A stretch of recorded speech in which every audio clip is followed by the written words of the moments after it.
Cool Figure TV. Revolutionary salute. Revolutionary salute. Like, share, subscribe. Welcome to the House of Revolution. You know I'm your humble host, the Yao Mean of Revolution and World War III alert. We got a World War III alert. The war with Iran is here. Before we get into that, be sure to wipe your feet. That means hit the like button. You in the House of Revolution. Like, share, subscribe, support the platform, y'all. Well, Netanyahu and the Zionists have got their way. There's nothing Trump can do about it. He danced with the devil. The war is here. Now, CNN is reporting that, but Israel has been saying it outright, so hardly is it a scoop. Now, publicly, the Trump administration has said they want a nuclear deal.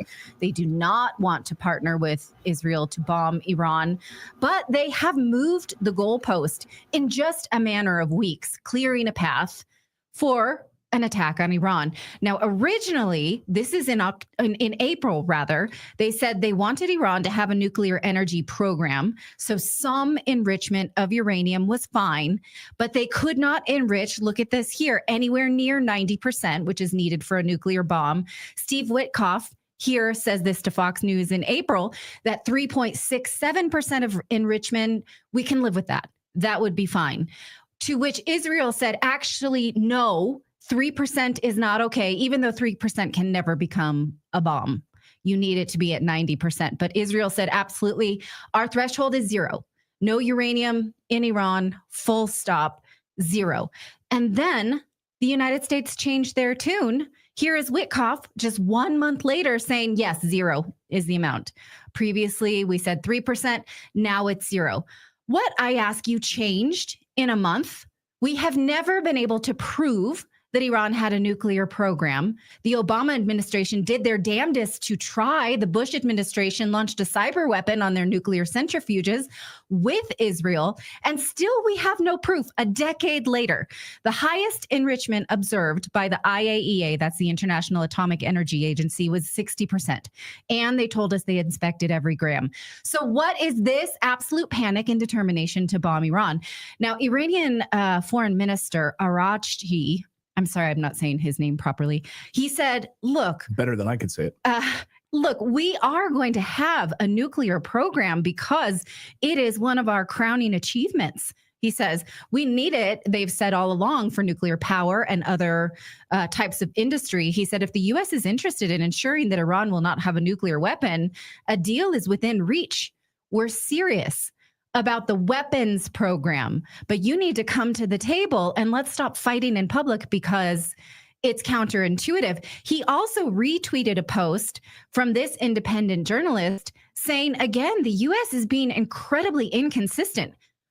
We can see this. We're Americans and we can see this, that originally the Trump administration said 3% enrichment is fine, and now they're saying 0.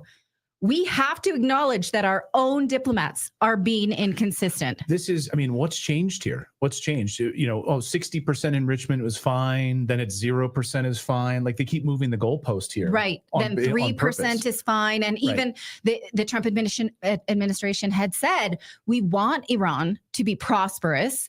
Affordable energy is the way to prosperity. We want them to have that. Israel said, absolutely not. And then the United States said, we don't want that. We never said that. We don't mean that. We never said that. So, okay, what we're studying, we're following. Why has the football been moved? Okay, it's goalposts. What Obama used to always say, you're moving the football. Like, no, you're moving the goalposts. This is also a thing from Charlie Brown. Oh, I guess you move the football. You pull the football. All right, I get it. Yeah, but I think moving the goalposts. This was a proper use of idioms. Okay. It comes from Charlie Brown. We joke that Natalie can never get an idiom correct, like an apple a day. Yeah. Do you know what that one is? I do. Keeps the doctor away. Wow, that's really good. This one, last night we taught our kids, they'd never heard it. We want a pitcher. Not a belly itcher. Right. They didn't know this. I guess kids these days don't say that. Like foster boys, you knew it. That's not right? an idiom. That's just like a baseball. Oh, 100%. ShopSelectBlinds.com Memorial Day sale from May 23rd to May 29th and take Yeah. Yeah. No, but so they're moving the goalposts repeatedly, and they're also pulling a Charlie Brown, Lucy pulling the football from Charlie Brown. That's exactly at the where I same was time. going. I'm glad you're following.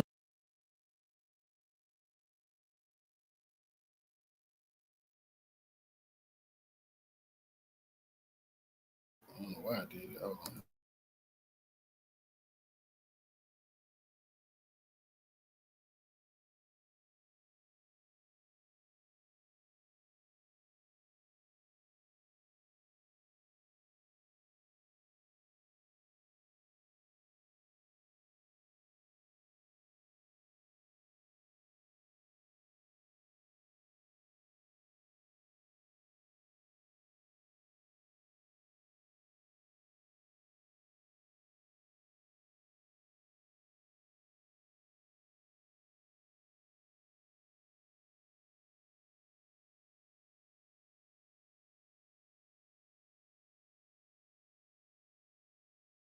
Who here is acting in good faith?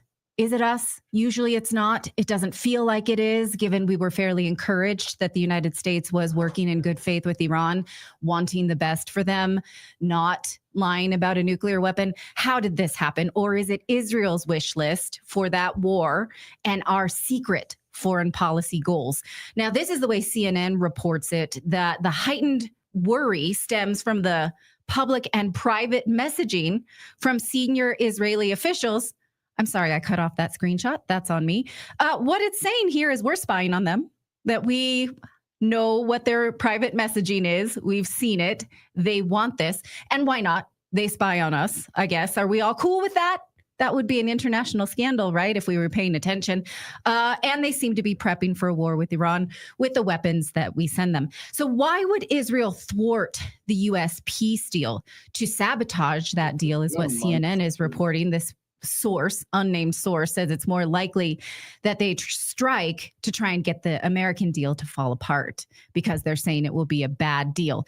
So either the U.S. is doing Israel's bidding or Israel is trying to sabotage U.S. negotiations, or here's the third option from former U.S. Marine Brian Berletic and the New Atlas YouTube channel. If you haven't seen his channel, it's fantastic.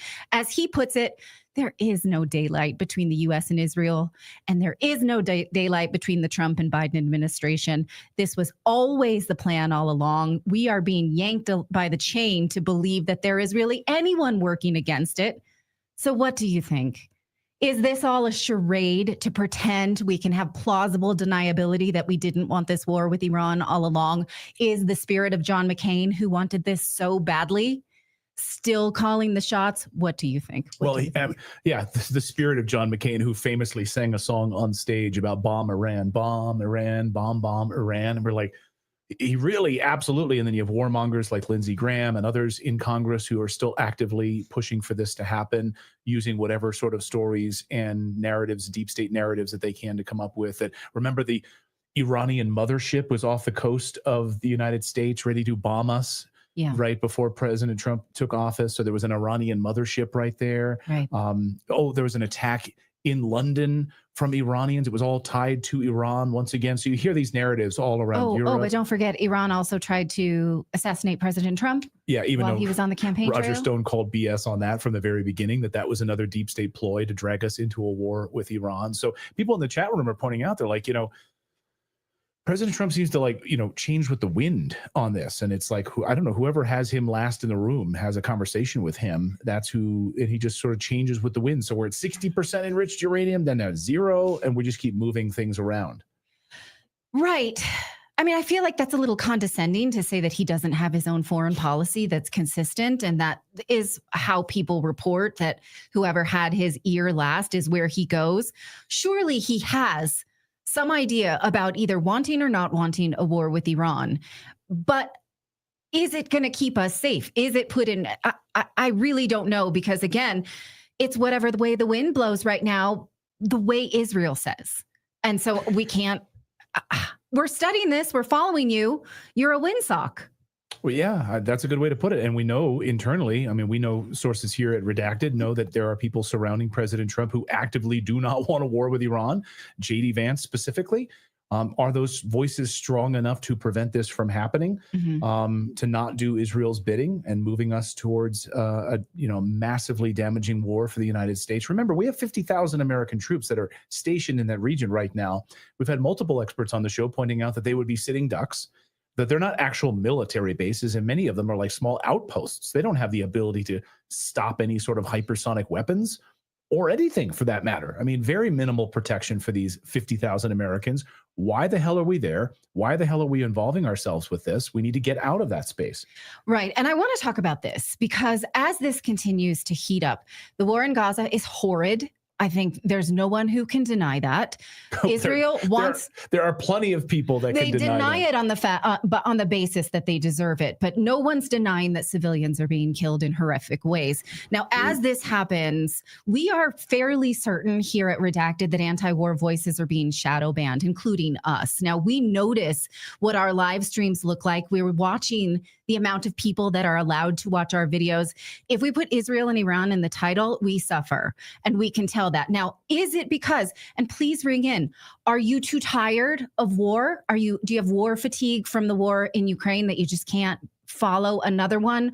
Or do you think something else is at work? We would really benefit from knowing, because we're watching this research. We're trying to see, are people being downranked and shadow banned? Well, past his prologue for this, we should be able to see this clearly now. Since 2003, we've had this pivotal study showing how the media was suppressing the anti-war narrative around the war in Iraq. This was a study that found that 64% of sources on major networks were pro-war, only 10% were anti-war, and among U.S. sources, even worse, 3% were anti-war, resulting in a 25-to-1 ratio favoring pro-war voices over anti-war. Now, back then, we did not have independent journalists with big channels.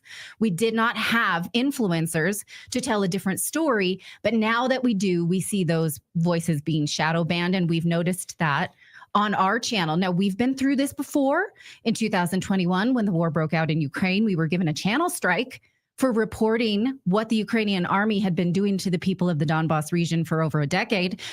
We've seen this, right? We notice this now with other influencers who speak out on behalf of starving civilians in Gaza. Here's just one example that I saw today. Alvin Kilgore, he said, in the past few months, I get hundreds of thousands of likes or interactions. Now he's struggling with just 10 likes on a post daily. So something has switched. He's appealing to Elon Musk, but Musk is decidedly pro-Israel and has been suspiciously quiet on X about politics lately. He says he's sort of ramping down his political voice, but censorship seems, or shadow banning seems to be happening, if you ask me. Now, we can argue about the word genocide. That hardly matters at this point. What is not in dispute is that Israel is causing innocent civilians to starve and die horrific deaths. And right-wing politicians in Israel are mad that just this week, Israel is claiming to have let even a nominal amount of aid into Gaza. Here is National Security Minister on Tuesday saying that these aid trucks are a grave mistake that delays our victory. Because, I mean, if someone's already starving, they're almost dead, and you're going to prolong that death? Come on. Yeah, I mean, keep them alive a little bit longer. Like, right. That's taking away your game plan. He says that there is no way to ensure that food won't end up in the hands of Hamas murderers. Question: if you pretend that you love your hostages and they are in the hands of Hamas, do you want them to starve? Is that collateral damage? Because you're saying you're doing this to get the hostages back, but then you're knowingly starving your own hostages. What's the logic in that, Clayton? Do you? I don't. There's no logic in this. Okay, more proof, I think, that they don't care about the hostages. Now, here's Israel saying they are letting aid into Gaza and making sure that it doesn't get to Hamas. But this is a total canard. Palestinian-American journalist Ramzi Baroud explained this to us on Redacted just a few weeks ago. He says Hamas is not like a group of bad guys.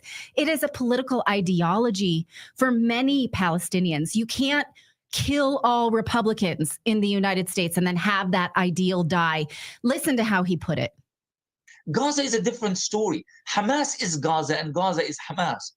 You have a society that is so well connected, you can't even decide who, like my family, has representation from all sorts of political backgrounds. My family is mostly communist and socialist, but you also have your Fatah and your Hamas and yours, everybody. It's not the kind of thing you would say, two of the brothers stay in Gaza and the other two brothers would leave Gaza. It makes no sense. Netanyahu knows this, but he is trying to increase the ceiling of the demands to make it appear as if it's the Palestinians who are delaying the process of a final ceasefire that would allow Palestinians to receive finally some respite, some food, some electricity, some water, gas for their cars, material for reconstruction of Gaza. So he's using this as a tactic. But in actuality, there can be no scenario, imaginable scenario, in which Hamas or any other Palestinian group will leave Gaza. It's just not going to happen. Okay. How to kill all mosquitoes in the area in just minutes. This simple but brilliant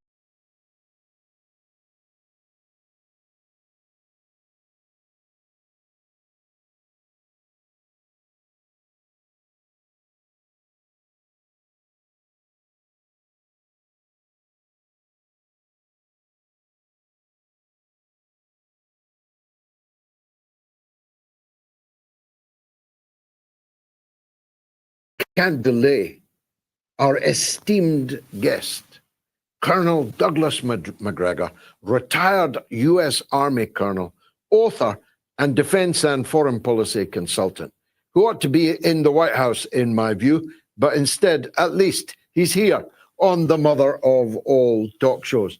Colonel, thank you, and my apologies for Sunday night. We experienced some extraneous technical difficulties, as I think you know, but thanks for coming back so swiftly. I wanted to start off by asking you about what might be about to happen in Iran, and if it happens, whether this is in concert with the Trump administration or whether the Trump administration will be dragged into it regardless.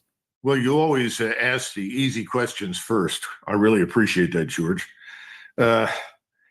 I think the problem is as follows right now. It's pretty clear that President Trump absolutely does not want to go to war with Iran. On the other hand, he's in a difficult position because he owes his office, his position, his influence right now to the enormous support of the Israel lobby and the Jewish diaspora, which has funded it. So I think the decision has been made for the Israelis to take the first step in the direction of attacking Iran, which then puts us logically in a position of having to come to their aid. And I say aid because the Israelis are going to be on the receiving end of serious Iranian attack. And when that attack begins, it's going to be very clear that without us, the Israelis are going to have a tough time surviving. That may seem strange to some people, but I don't think we've ever seen more than a fraction of the capability that Iran has in terms of long-range strike. So I think that's where we're headed. I don't know precisely how this will be triggered. There could be a false flag operation. Something could occur somewhere that is presented as a justification for an Israeli attack. In any case, I think they'll find a way to start it. And then all bets are off because we know the regional war that we all fear will then we begin in earnest. And I don't know where that leads, except that Russia, China, and other states are not going to stand idle and just watch and observe. They'll be very concerned about the outcome. Well, we know something of Iran's long-range capability, but of course, in these circumstances, one would have to be concerned about their short and medium-range capability also, because any of the U.S. allies, and don't forget, Donald Trump was just there. He left dripping in gold and diamonds, metaphorically and literally. All of these American allies in the region will be gravely imperiled. Let me put it as short as that. If a shooting war begins between Israel and Iran, and when America gets involved, as logically it would seem ineluctable, then all bets are off, as you put it. the oil and gas fields, the Straits of Hormuz. The whole region will be on fire. Well, it will certainly start in a way that looks contained. In other words, it will initially be Israel and Iran. But as you say, we have somewhere between 25 and 30,000 U.S. troops, that is soldiers, sailors, airmen, and Marines, who are within range of these weapons.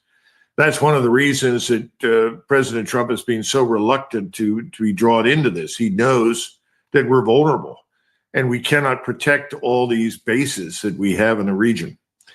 I think the other thing, though, that should not be missed is that President Trump just made an enormous effort to persuade not only Saudi Arabia, but also the Emirates to stay away from BRICS. Now, I don't see any evidence that that will happen. I think the Saudis will be nice to him and will obviously be pleased to invest to some extent in the United States. They would like to play both sides to the middle, but ultimately they are going to join BRICS. The other reason he was there was, as you saw, not just to shake hands with Mr. Jolani, the new dictator of Syria and war criminal in my estimation, but to reassure Mr. Erdogan, to whom Mr. Jolani reports as his superior, that we are going to back the joint Turkish-Israeli bid for hegemony in the region. All of these things will fall apart once this war begins. The Turks will not stand by and watch a great deal happen before they finally decide to sort of cast off the mask and march against the Israelis. I think everybody in the region, the Sunnis in particular, have been waiting for that. I think that could happen. And again, we are going to find ourselves in a confrontation with Russia. I think the Russians will avoid that in Europe. But on the other hand, in the Mediterranean, the Red Sea, the Indian Ocean, there are lots of opportunities for the Russians to play havoc with us, particularly with their submarines. And the Chinese are also present at sea, although not in great strength, but their submarines are there. A lot of things could go wrong very, very quickly for us. And then the question is, how do you disengage?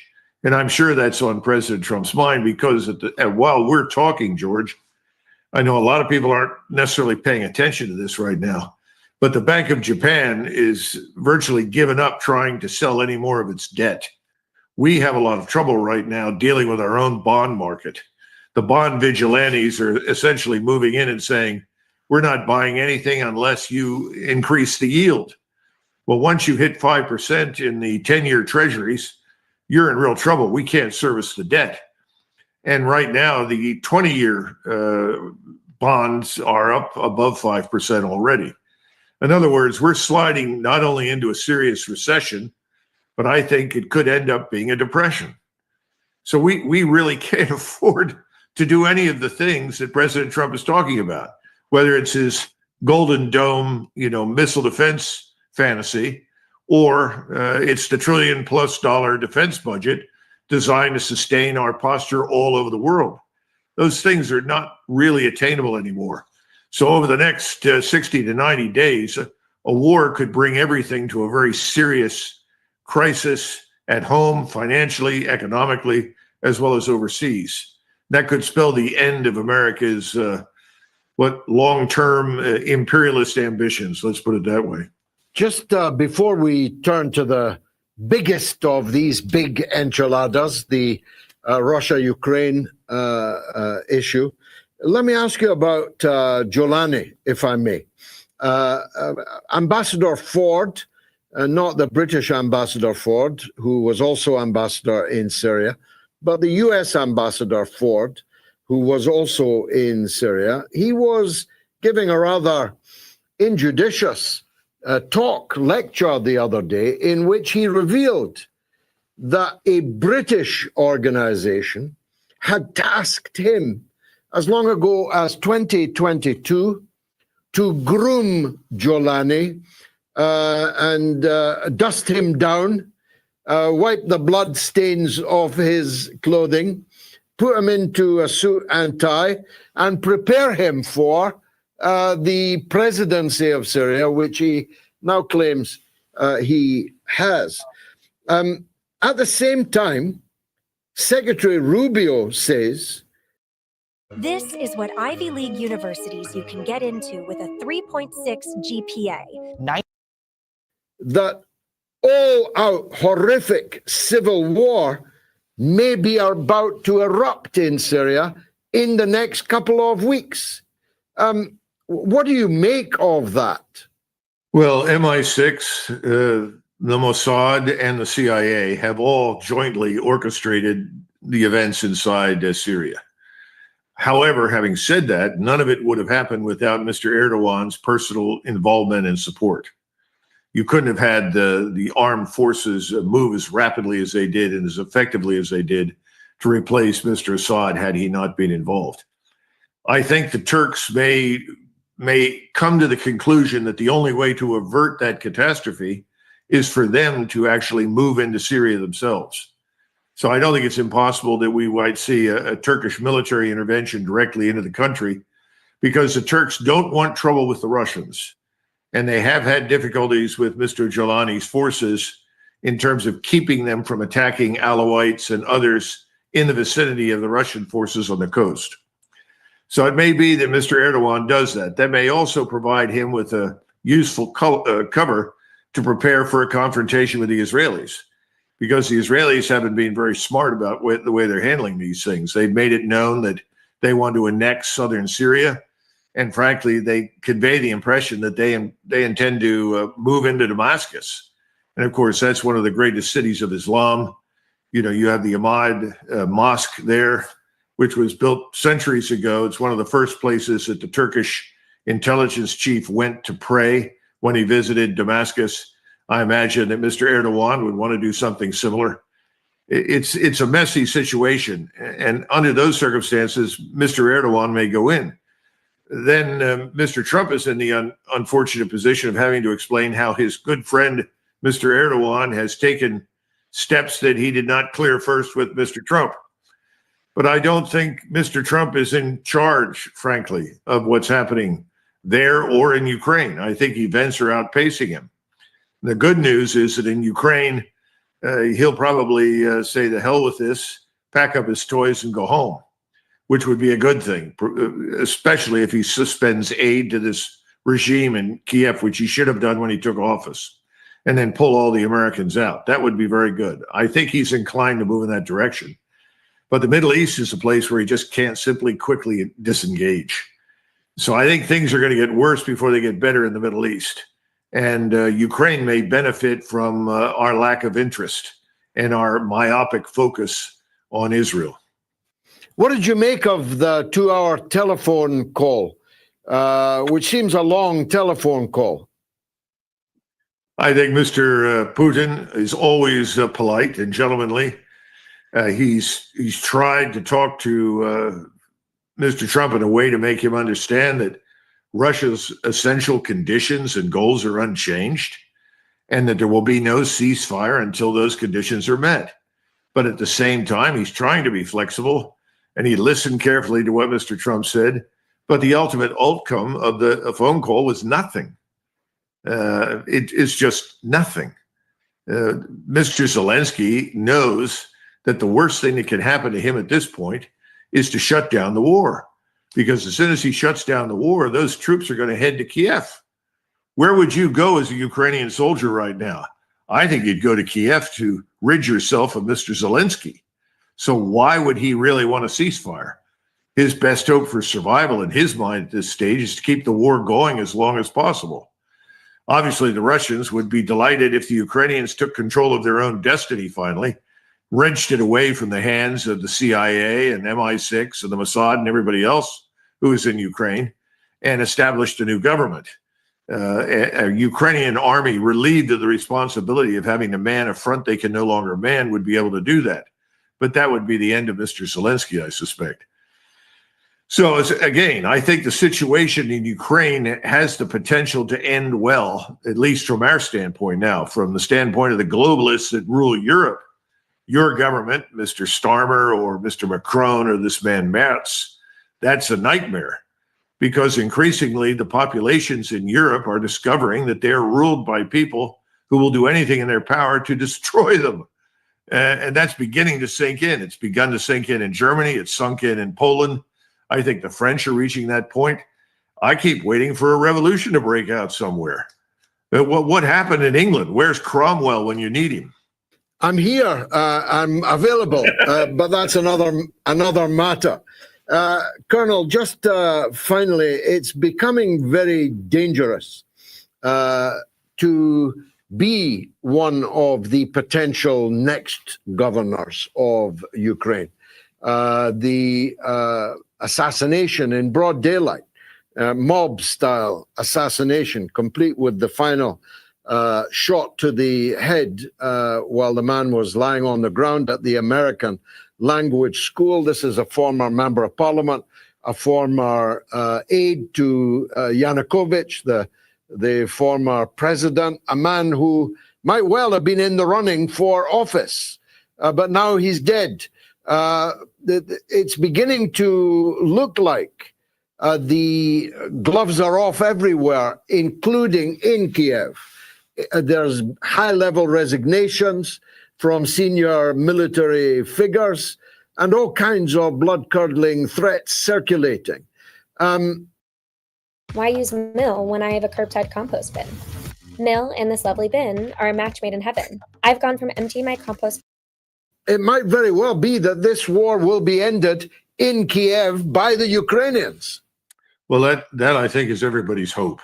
As bloody and ugly as it will undoubtedly be, I think most people are looking for a Mussolini-style solution to the government, similar to what happened in Italy.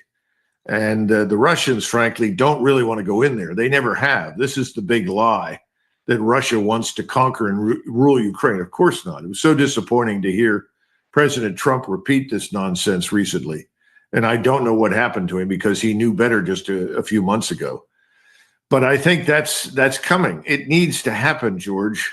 It's best for that to occur and a new leadership to emerge on its own than it is for intervention by the Russians or us or anybody else. And to the extent that the Russian FSB can support it, I'm sure they're at it right now, because not much happens in Ukraine they don't know about. After all, they've lived together for centuries. But you're right. We're going to see more of that. And people are going to be aghast. But here's the last thing to remember. We're mightily responsible for this. My country is a co-belligerent. How could Donald Trump hope to mediate anything when we are allied with this regime?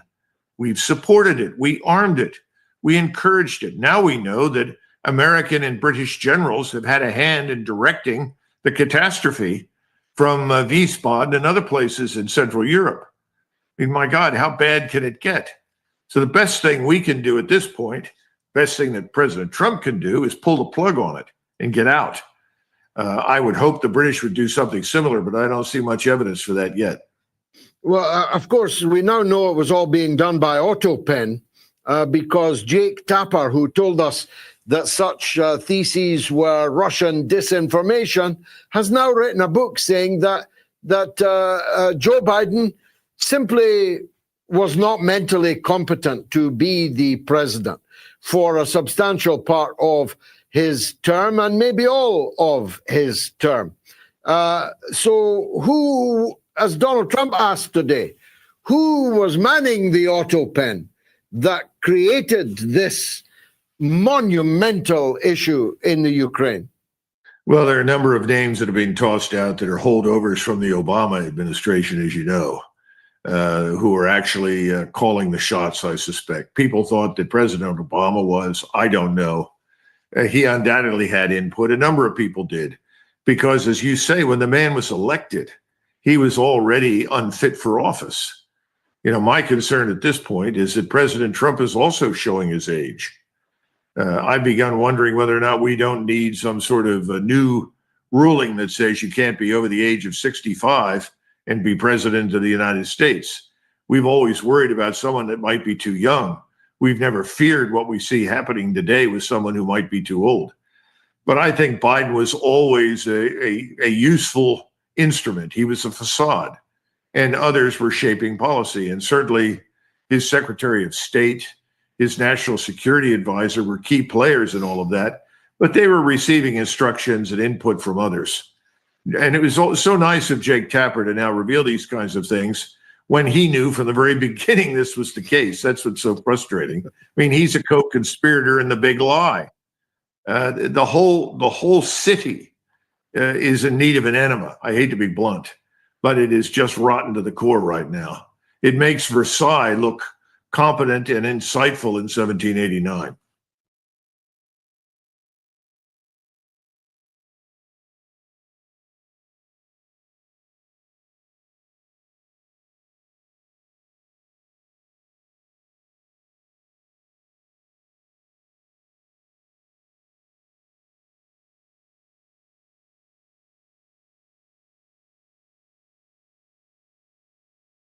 Israel does attempt to carry out an attack on Iranian nuclear facilities, well, then Tehran will hold both Israel and the U.S. responsible.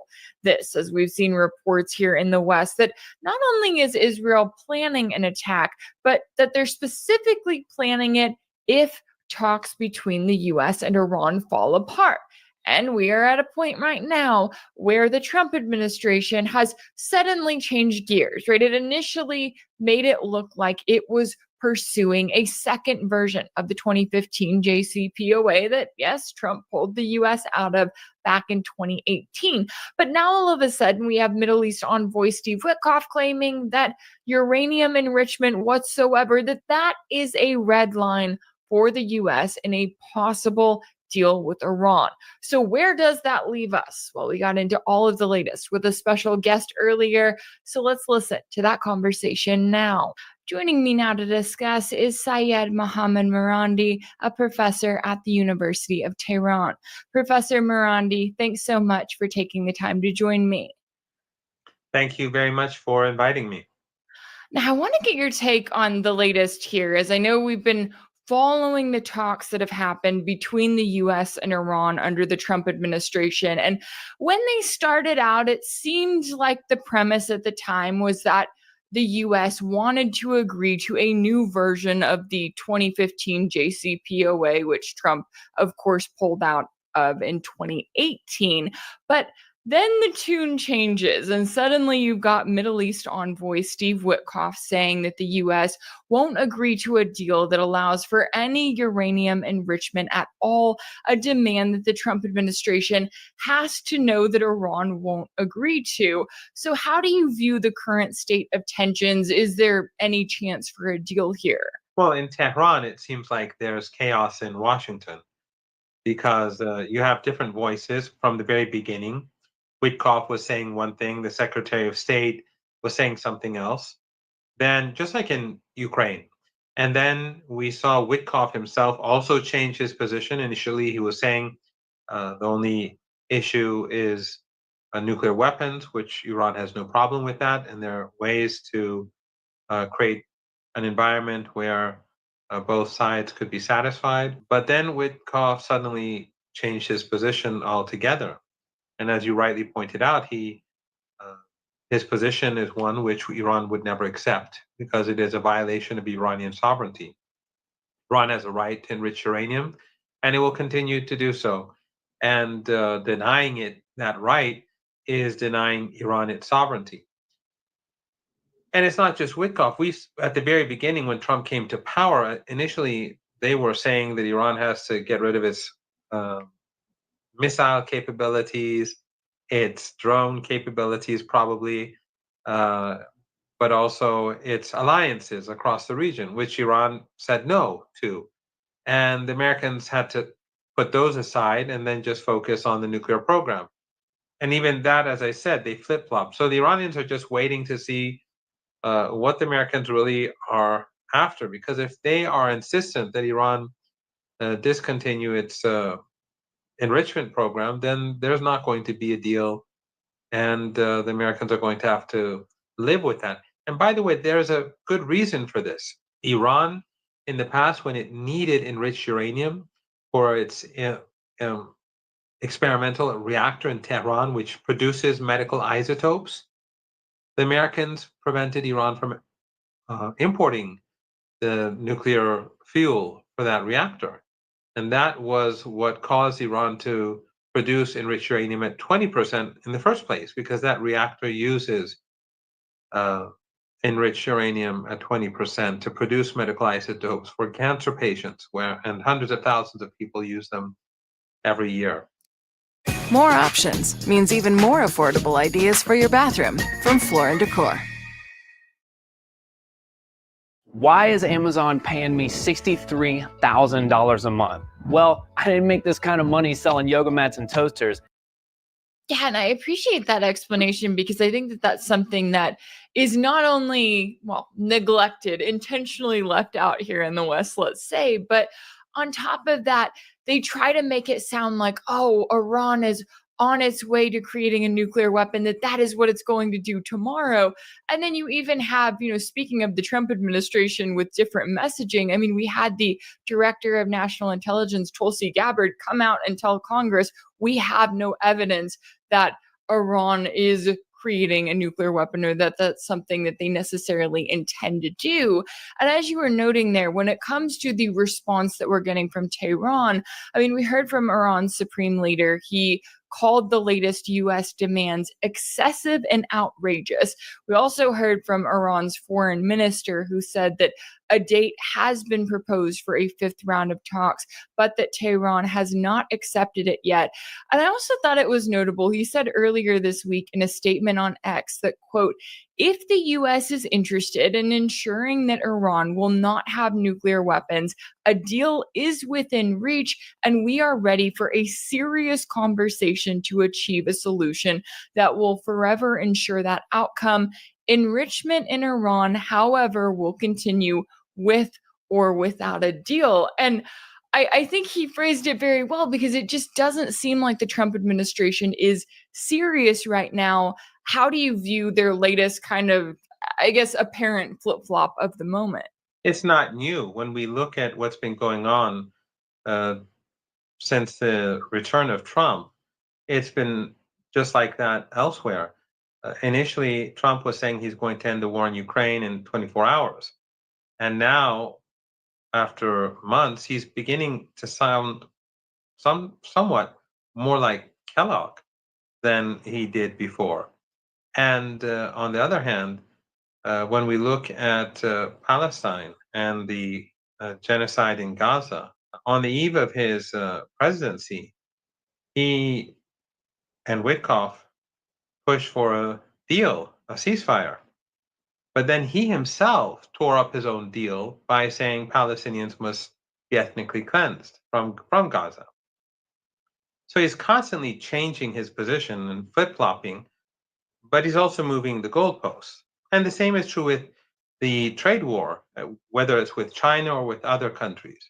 And even there, he's flip-flopped. He's retreated from his previous position. So it's really almost impossible to figure out what the United States really wants.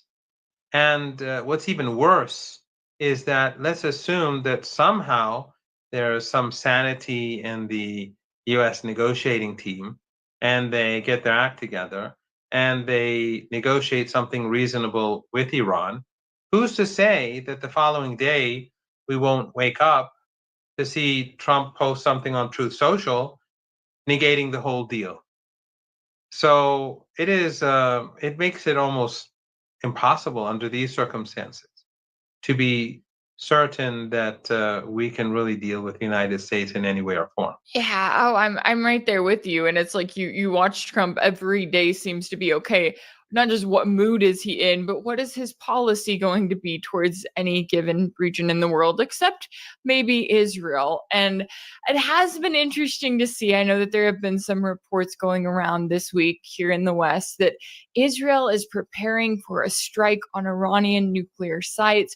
And then you had Axios coming in and saying, well, that planned attack would take place if talks fall apart between the US and Iran. And in response, Iran's foreign minister is warning that if Israel does carry out an attack, then Iran will hold both the US and Israel responsible. And he noted this in a letter to the UN Secretary General, calling on the international community to, quote, take effective preventative measures against the continuation of Israeli threats, which if unchecked, will compel Iran to take measures in defense of our nuclear facilities and materials. So where do those concerns stand in terms of Israel possibly carrying out an attack against Iran right now? First, we have to point out that the Israeli regime cannot attack Iran without full US support. When it did strike Iran, and the strike wasn't that successful, it was mostly a failure, it was done with full US support. The United States was using its own aircraft to help refuel Israeli jets, but also the Americans were using their radar bases in the Persian Gulf region as well as in Turkey to help the Israeli regime. So without the Americans, they are incapable of doing anything really. And that's true about everything else. The Israelis, if the Americans and the West in general, but the United States more than anyone else, if they stop giving ammunition and weapons and aid and political cover, the regime would collapse within a short period of time. It is completely dependent on the West and the US in particular. And so if there is a strike, that would mean that the Americans are involved. So we should be floating to wherever we're going. And the Americans would have to be ready for the consequences. On the other hand, the Iranian response to the Israelis would be pretty overwhelming. And Iran already owes the Israeli regime an airstrike, a true Promise 3. So that would be added on to something more, something extra, and I think the Iranian response would be very devastating. Israel is a tiny entity, and all of its strategic assets, electrical power plants, air bases, everything, it's in a very small area. Iran is a huge country, and its assets are all over the place. And also, Iran's key assets are all deep underground because Iran has been preparing itself for an American attack, a large American attack for over 2 decades now. That's why you see 300 underground drone and missile bases. That's why you see Iranian key installations for its peaceful nuclear program, all deep underground. It is to make it much more difficult for the United States to destroy any of those facilities that it would seek to destroy. And of course, Iran's air defenses are quite effective, and Iran has been building them up rapidly over the past few months in anticipation of a potential US strike on Iran.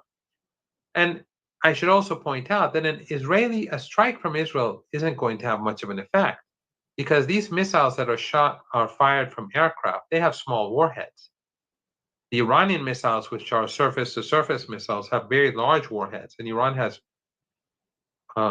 literally hundreds of thousands of missiles in these over 300 underground military bases. So Iran's air defenses have been strengthened. Iran's ground-to-ground missile capabilities and drone capabilities are the best in the region. I think the Russians could say something about that. It won't end well for the Israeli regime. They don't have the capabilities of the United States, and they're much more vulnerable. And the United States, if it attacks Iran, it too would not win because it cannot attack Iran from any of the countries in the Persian Gulf region. Those countries would be destroyed. They would be seen as a part of aggression. They can only attack from Diego Garcia, probably. And that would mean a 5,000-kilometer flight for B-2s and B-52s, which would make them very vulnerable. And in order for them to carry out effective attacks on Iran, they'd have to fly over Iran, not fire these missiles from 100 kilometers away like the Israeli regime does. And I'm pretty sure the Americans would lose aircraft. And the Iranian response would be very tough for the Americans because American assets are spread out in front of Iran across the region.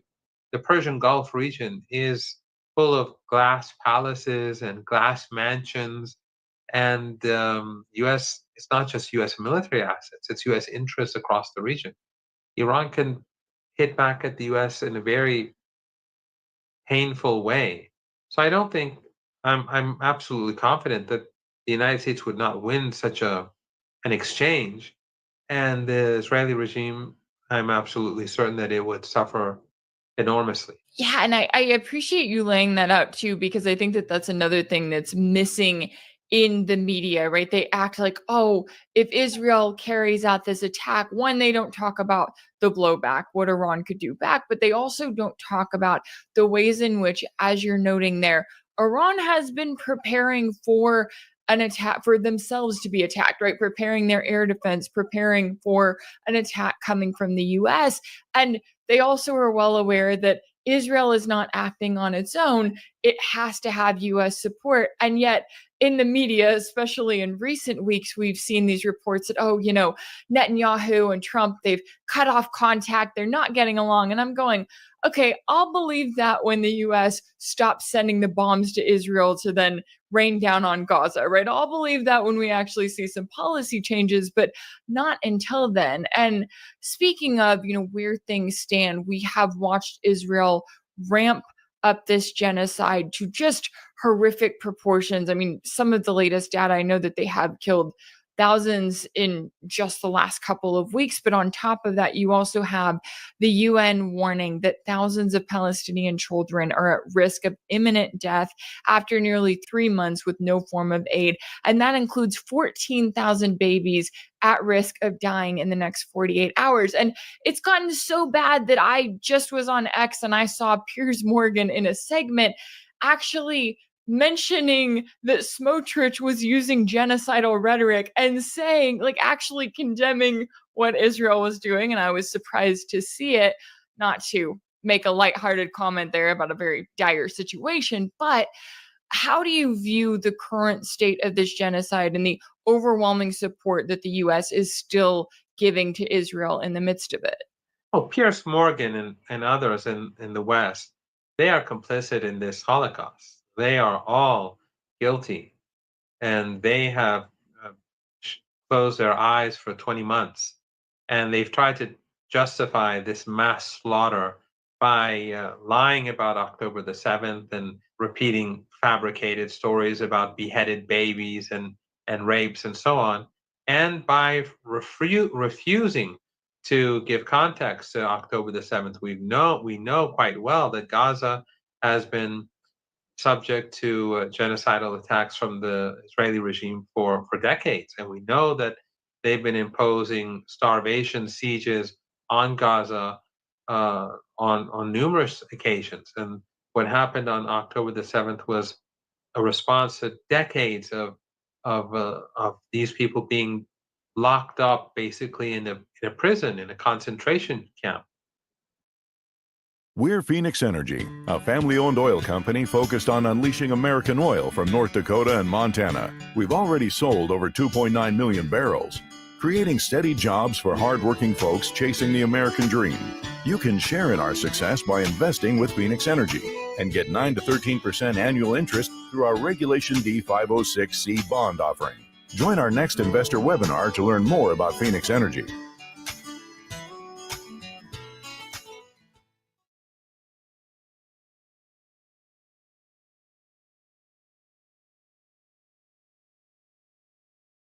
There are two types of people who should avoid taking gabapentin for neuropathy. Anyone who wants to keep both legs healthy, anyone who refuses to be a prisoner of the big pharmaceutical industry.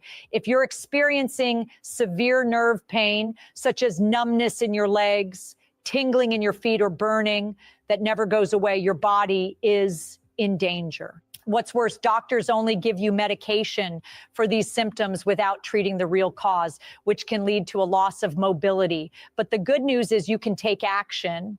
A Nobel Prize-winning nerve specialist has discovered that the real cause of nerve pain is a sticky plaque that clogs and poisons your nerves, causing these symptoms. If left untreated, this substance can lead to loss of sensation and even amputation. However, the same expert has revealed a simple 30-second ritual to remove the sticky plaque and regenerate your nerves. It eliminates pain, numbness, and tingling in just a few days, all without drugs or supplements. And you don't have to give up sugar completely. Patients as old as 70 suffering from severe pain for years are now living pain-free.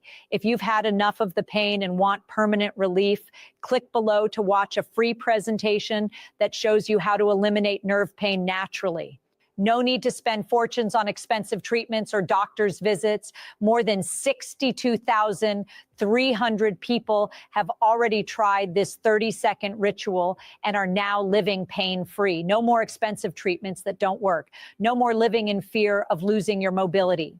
Imagine yourself free of pain, being able to play with your grandchildren and enjoy life without limitations. If you want this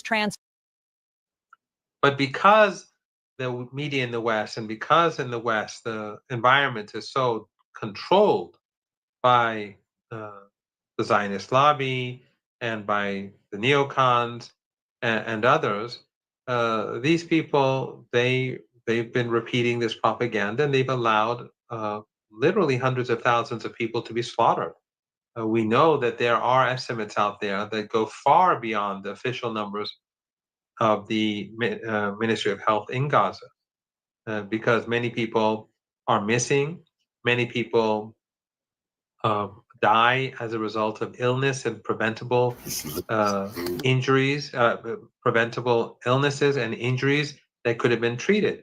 And none of these are registered. No one knows exactly what the true numbers are.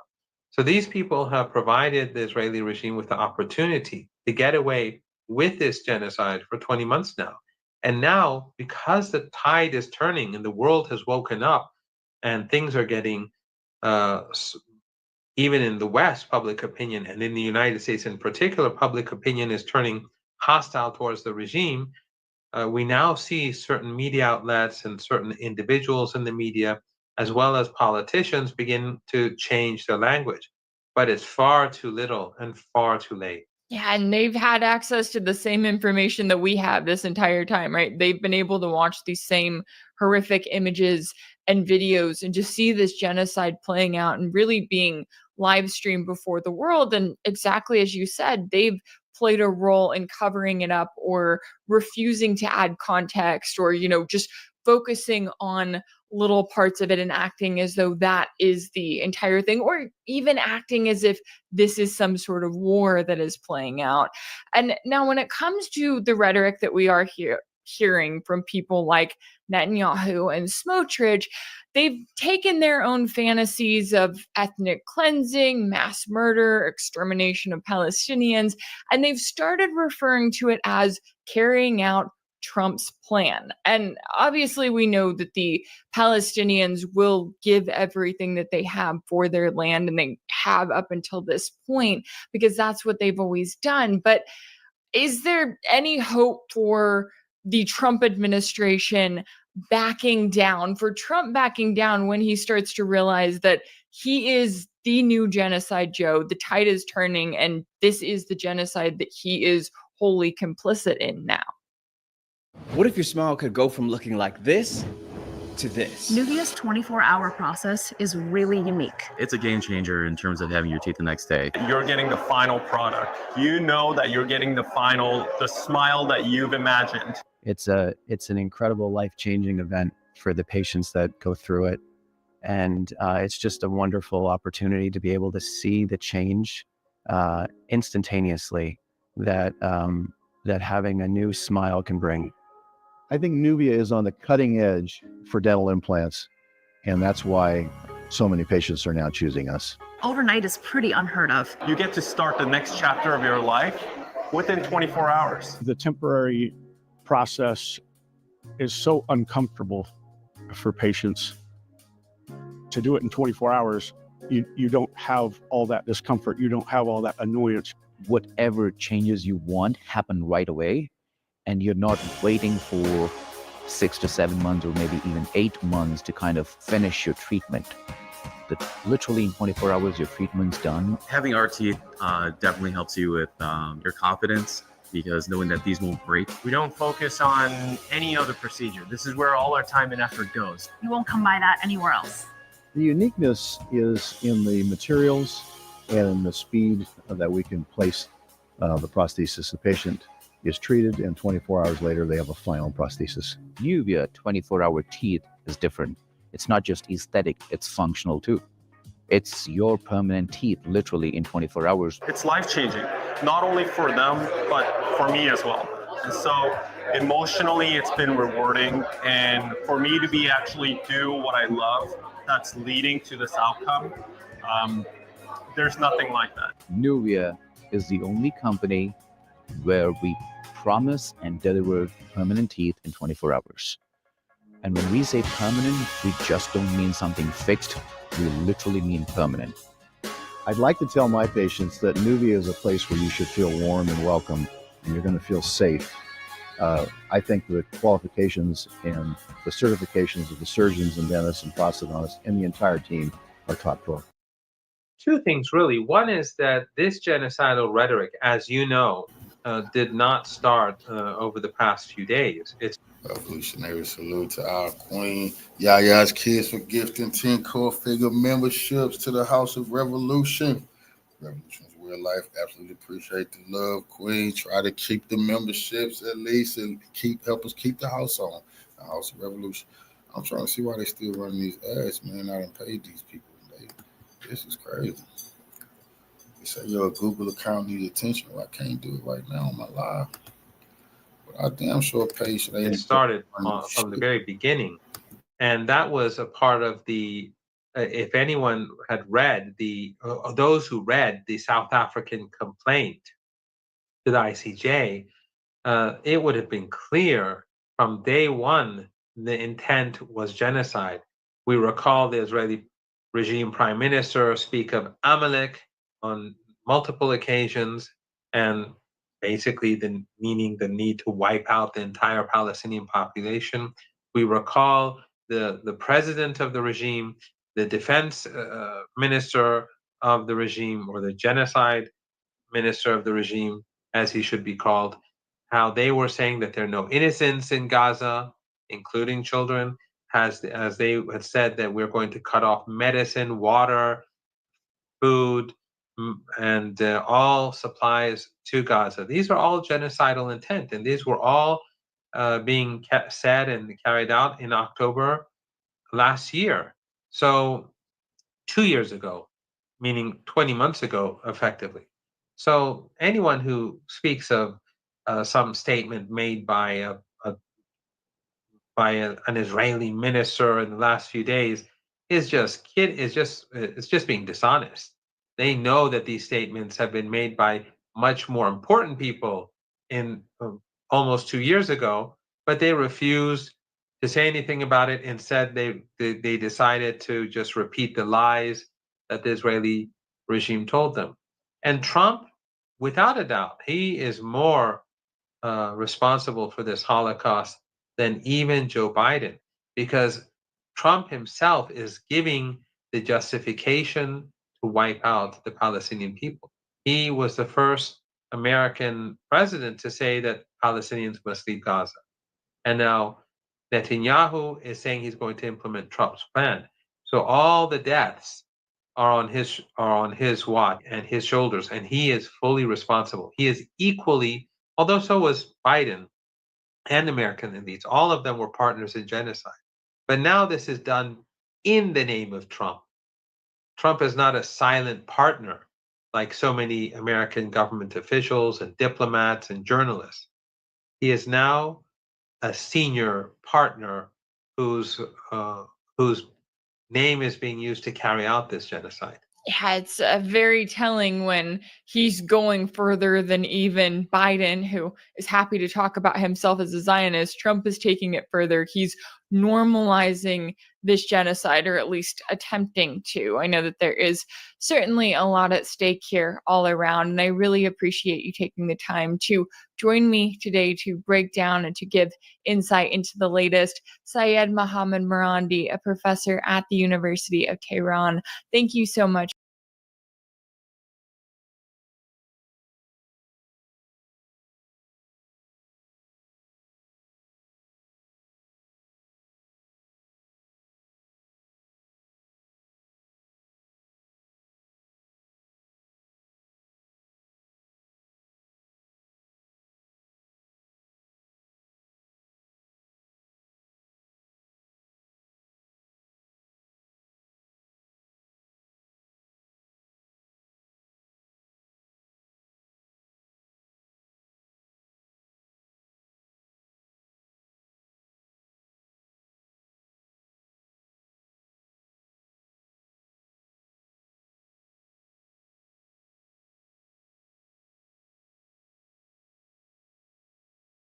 Give me 1 second, John.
Well, you know.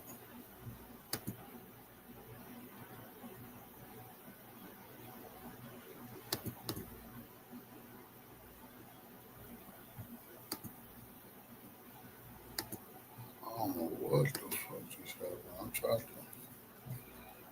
What the? Y'all have to give me a second, man.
I don't know what happened. These people done tripped out. Why my search history? Why we was doing live? God damn it. All right, y'all. I'm just gonna have to work it like this. Only one more minute.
Hi, everyone. Judge Andrew Napolitano here for Judging Freedom. Today is Wednesday, May 21st, 2025. Our dear friend, world traveler, never sleeps in the same bed 2 nights in a row. I exaggerate a little bit.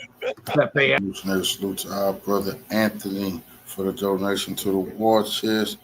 Revolution is real life. Absolutely appreciate the love, family. Salute. Escobar just now. Pepe, you're in Thailand, but you just got back from Iran. Am I right? Yes. Yes, Judge. And I have a lot of questions for you about the Iran preparations for either an economic or a military onslaught from the United States. But first, let's start with your general impressions of Iran. You wrote a fascinating piece about the international north-south transportation corridor. So tell us generally your impression of international commerce in Iran. So we should be floating to wherever. Culture in Iran, and now the sad part, the attitude in Iran towards Western demonization. Absolutely. I wish I had 3 hours, Judge. So it's going to be So do I. So it's going to be the Hollywood pitch. I was extremely privileged because before going to Iran over a month ago, I had asked our gracious hosts, can you arrange 2 trips for me? I want to go to the Caspian and I want to go to the Persian Gulf and then the Sea of Oman because I want to do a special on the international north-south transportation corridor, which is Russia, Iran, India, 3 major BRICS nations. So I got there, and in the first day, it's a gift from heaven. I had a crew of 6, extremely professional, because they wanted to turn a documentary about my investigation. So this was really a gift because we had all the permits, we had all the infrastructure, the logistics were taken care of, and we could go anywhere we wanted and talk to anybody we wanted. And this is going to be, of course, it's going to go through editing, post-production. When it will be out, it's a made in Iran documentary, but it will circulate a lot in Eurasia. But answering your question briefly, I had finally the full dimension of a groundbreaking geoeconomic development project like the North-South Corridor, which starts in St. Petersburg, Moscow, goes to Astrakhan, Russian ports of the Caspian, crosses the Caspian. When you say corridor, is this a highway? Is it a communications facility? Is it a series of villages? What is it? This is an old school map, Judge. How cool is that?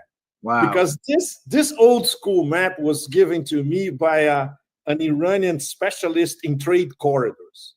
So I carry it with me everywhere because it explains graphically and very simple the itinerary of the. You can see it on top, St. Petersburg and Moscow.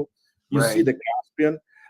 You see crossing Iran from north to south to Bandar Right. Abbas, and then down there arriving in Mumbai in India. Wow. So this is the answer to the From Suez St. Canal. Petersburg to Mumbai. To Mumbai, across Iran, across the Caspian and across Iran. Right. So that's why it's so important, because it's the BRICS, these three BRICS alternative to the Suez Canal. Faster, cheaper, and immune to sanctions. So Let me just repeat that, because the third part is very important. Yes. Faster, cheaper, and immune to sanctions. Absolutely. Don't forget that these three BRICS are under sanctions, and there will be more probably. So this is a project that has been discussed by the three of them for years, in fact. And it started to pick up speed last year, and particularly this year. Let's say the remaining problem, which I also saw in front of me, is the Caspian. How from Astrakhan, the Russian port in the north of the Caspian, to the port of Bandar Anzali in the southern Caspian in Iran. When I arrived at the port of Bandar Anzali, George, my first question is, where is the port? There's no infrastructure. It's a very small port. And it's another example for all of us of the devastating effects of sanctions over decades. So there's no upgrading, no investment. So you have a very important port in the crucial Caspian Sea. When you compare to the other ones, like Baku, for instance, which is a mega port, or in Turkmenistan, Turkmenbashi, the Iranian port is something like this. So it's going to need a lot of upgrading. So what is the Russian idea? Okay, we're going to build a railway on the western margin of the Caspian. It could be ready between 2 or 3 years, and then it's going to be very, very fast. Or they use a network of roads from southern Russia through Kazakhstan, Turkmenistan, arriving in Tehran. But you only see the challenges when you go there and you actually, it's in front of you. Same thing when I arrived in Bandar Abbas in the Persian Gulf, which is a mega port in the Persian Gulf. By the way, Judge, 39 kilometers only away from the Strait of Hormuz.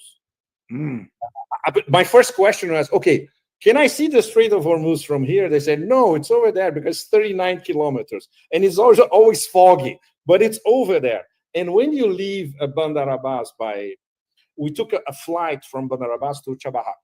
You go over Hormuz Island, which is one of the most important islands in the Strait of Hormuz. And why this is also important in the middle of everything that is happening. Don't forget that only a few days ago, there was another American threat. We're going to block Iran from exporting all their oil. And we got a response on the record by the Iranian president, Pezeshkian. If you block our oil, you're going to block everybody's oil, which translated means we block the Strait of Hormuz. And what does that mean? Ask Goldman Sachs. They already gained that years ago. Collapse of the global economy, period. A barrel of oil going to 200 or maybe 500. So, they have their cards. They don't advertise them, right? But it was great to see the geoeconomic potential of the corridor on the spot. And when I arrived at the icing on the cake, which is the port of Chabahar in the Sea of Oman, close to the Arabian Sea, absolutely impeccable in terms of a booming town. It's going to be one of the big places in the future. And alongside, which was a dream of mine for years, I wanted to go to the Iran-Pakistani border. And finally, this time I made it, but I made it by boat. I arrived at a fishing village on the border. I rented a boat, so I arrived at the maritime border of Iran, Pakistan, without Salafi jihadis, without MI6, without CIA, without cross-border terrorism, you name it. Wow. So you wrote about going to a bazaar to buy a rug. Yes. And the rug merchant relocated to Portugal. And the young Exactly. man who had his rug business talked to you about the Western demonization of Iran. Absolutely. What did he tell you? One among many that I had this conversation, Judge, in Tehran, in Isfahan, in Qom, when I visited the shrine of Masumeh, the daughter of Imam Musa. We arrived at the shrine at 2 in the morning. It's one of the most extraordinary spiritual experiences on earth, to wander around the shrine like that in the middle of the night with very few pilgrims reading the Quran. But this guy that I met at, I was looking for a friend of mine who relocated to Portugal because of bad business. And he told me, of course, look at Turkey. Turkey has 40 million tourists a year. We have 2 or 3, literally. Meaning in all of Iran. No, he was saying metaphorically in all of Iran, but applying to the bazaar itself, because the tourists that you see in the bazaar nowadays, most of them are from Central Asia, Persian Gulf, and a few from China. But the hard-spending Americans, the Canadians, Europeans, nowhere to be seen. Part of the demonization campaign and part of this campaign to basically instill inside people in the West that is very dangerous to travel to Iran. On the contrary, it's one of the safest countries on earth. And I've been to a lot of hellholes all over the world. It's a completely different story. Iran is extremely civilized, extremely safe. Do you have your finger on the pulse of the Iranian perception of President Trump? Yes. I talked a lot about it in Tehran with diplomats, with high-ranking media executives, with academics a lot, with even theologians. We had Shiite theology discussions in Tehran. Just to give you and our audience the intellectual level of Iran in terms of their best universities, in terms of how capable people are, not only in physics, mathematics. This is when we visit the IRGC aerospace complex, for instance, where we saw several generations of Shahid drones, several generations of Fateh missiles, but in humanities as well, in philosophy. They know the history of Western philosophy from A to Z, and they compare with Shiite theology, and they love to discuss this with foreigners. So it's really at the highest level. In terms of Trump, it's complicated, as usual. Nobody believes in Trump 2.0 promises to solve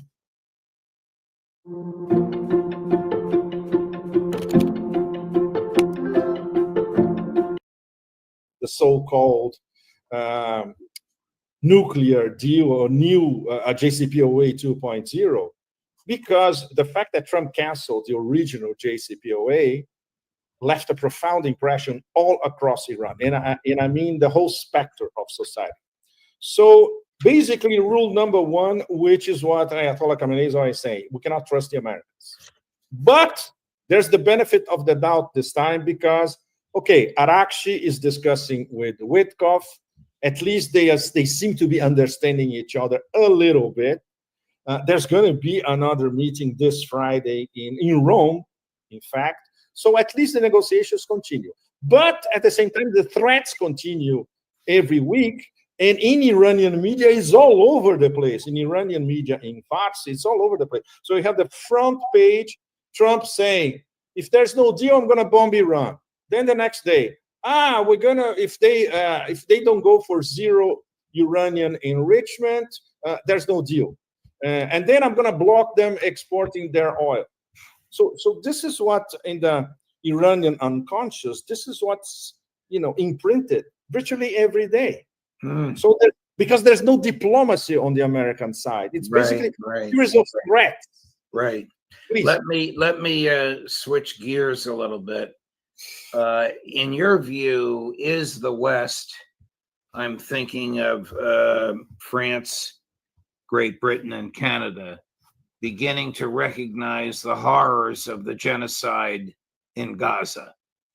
Apparently, yes, Judge. But there, I would say, to quote Monty Python, a whiff of a sign that they're starting to get the picture, but not exactly deep, deep inside.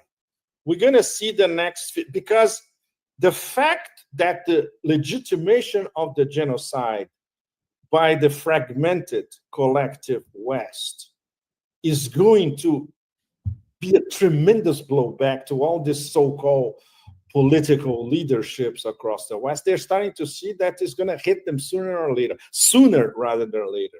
So they're trying to get away from it. Right. Let me play for you a very disturbing clip. It's in Hebrew, but English translation of a former member of the Knesset. Oh, yes. From Netanyahu's party, who then left his party to form his own. But this guy is in the Smotrich and Ben-Gvir category. However, his wording is simply horrific. Chris, cut number 10. Every child in Gaza is the enemy. We are at war with the Gazan entity, the Gazan terror entity, which we ourselves established in Gaza, in Oslo, and in the disengagement. The disengagement that Prime Minister Netanyahu voted in favor of, that is the enemy now. Every such child to whom you are now giving milk, in another 15 years will rape your daughters and slaughter your children. We need to conquer Gaza and settle it. And not a single Gazan child should remain there. Let's stop telling ourselves this deception just to score points in this game between pro-Bibi and anti-Bibi. This isn't about left or right. It's about winning this war, and it's about justice. When will we learn? When will we learn? Well, this guy's a maniac. Does he exemplify the attitude of the Netanyahu regime? Not only that, Judge, it's even worse. He exemplifies the attitude of a substantial parcel of the Israeli population. As serious as it gets. Our friend Alistair Crook, he knows this by heart. And it's absolutely true. Talking to, let's say, Israeli dissidents or Jewish dissidents all over the world. I talked to some of them in Iran, for that matter. They all know, yes, most of the population of Israel, they support these psychopathological, genocidal, Old Testament freaks. That's the problem. Is Trump as culpable for genocide as Biden? Nuance. For the moment, it's, let's say, full support to Israel. But now, there's got to be some sort of nuance, because even Trump is seeing that if he supports Israel 120% as usual, he will be complicit in genocide, just like the absolutely infrahuman imbeciles of the European Union. So that's very, very complicated. So it's the relationship between Trump and Netanyahu, which is extremely volatile. The relationship between Trump and any government and Israel, and the relationship between Trump's donors and the Jewish diaspora. So it's in several levels, and that's why it's so complicated. But the United States simply cannot be associated with a genocide in 21st century. This is beyond suicidal. Let's get back to Witkoff. Will Iran accept an American deal that permits no nuclear enrichment? Absolutely out of the question. And we heard this from Ayatollah Khamenei, even allowed himself a little bit of a sense of humor this week, saying that this is nonsense, which coming from him is pretty stiff, you know. And basically, there are three demands which stay for the moment. No more support for the axis of resistance. Iran will never accept that. No more military program, especially ballistic missile program. They will never accept that. and no more enrichment for their civilian nuclear program. They will never accept that as well. So to start with, there's zero dialogue to start with, because these are impositions on the American side. I assume, we are all assuming that Witkoff and Arachi are discussing some details about this on the table. We don't know. First of all, because there's no table. It's the Omani messengers, right? So it's not direct. They don't meet person to person? No, they don't meet person to person. They don't meet person, but not yet, at least, which is completely absurd. So the Omanis are doing the back and forth, the messengers back and forth. Why can't Iran have a nuclear weapon as a buffer to the Israelis? The technical answer to your question, Judge, and this is the spiritual Shiite theology answer, because it's un-Islamic. This started with Ayatollah Khomeini, and it was reiterated by also a fatwa by Ayatollah Khamenei. But Khamenei's top advisors on foreign policy, including a very important guy who this week basically told the Americans, look, think twice if you're planning to attack Iran. Javad Larijani, very, very important. He's a former top advisor on everything, including foreign policy, to Ayatollah Khamenei. And the IRGC people, we talked to some of them in Tehran, not with the heads. It was very, very difficult. All of us who were there, we tried to get an interview with the top leadership of IRGC. It's very complicated. But what we managed to get from people close to them as well is that we will protect our nuclear program, we will protect our military program, and we won't bow down to any imposition by the Americans. If they don't respect us and we have a discussion as equals on the table, nothing's going to happen.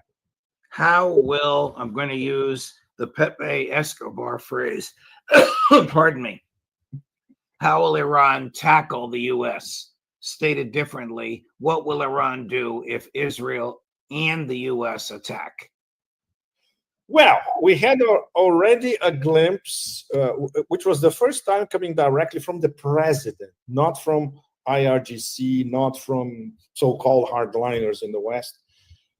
We'll block the Strait of Hormuz, and we're going to attack all your bases, everything that you have in West Asia. And I'm sure the guys at the Pentagon got this message, because they know Iran has the capability to do that in a flash. It was similar to the response that I got from a brigadier general, the IRGC in Tehran, when he said, Operation True Promise 3 is ready to go. We're just waiting for the order when it comes. So they're ready. And there are very few illusions that there won't be a war.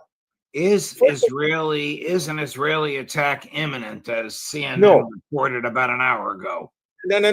And in fact, Judge, this leak it's coming. Was, I would say, this was leaked by realists in DC to preempt the possibility of, well, first of all, Israel cannot do anything by themselves. It will have to be with the US.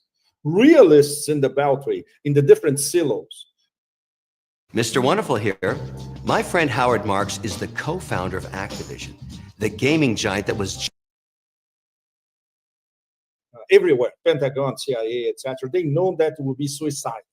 And if the US supports it, will be extra suicidal for American interests. And Israel, if they do this, they will be reduced to a parking lot. Iran can't do it. They have enough missiles to do it. They showed only, I would say, 20 to 30% of their potential in Operation True Promise 1 and 2. So they're very, very confident. They don't want a war. They will do, and they are trying to do everything to prevent a war, but they know that the only way out for Netanyahu is a war and dragging the US.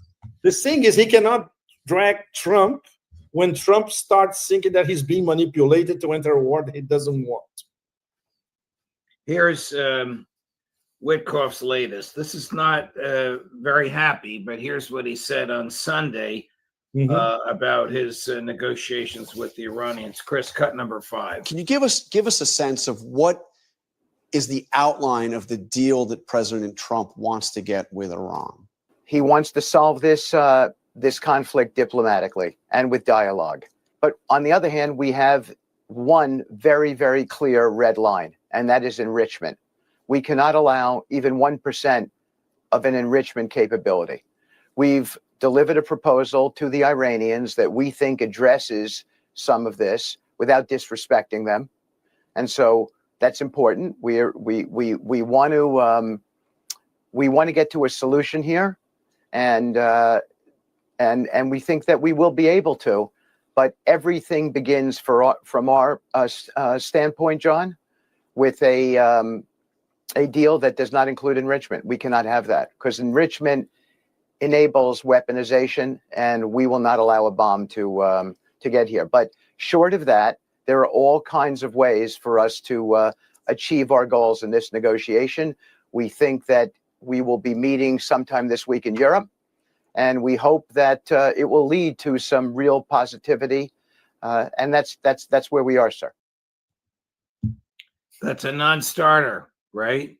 It's another, and very, very important. The key thing that he said, Judge, he totally disrespected the Iranians by saying you cannot even enrich 1% of uranium, even for your civilian nuclear program. The Iranians take this as the insult of the century. This is completely absurd.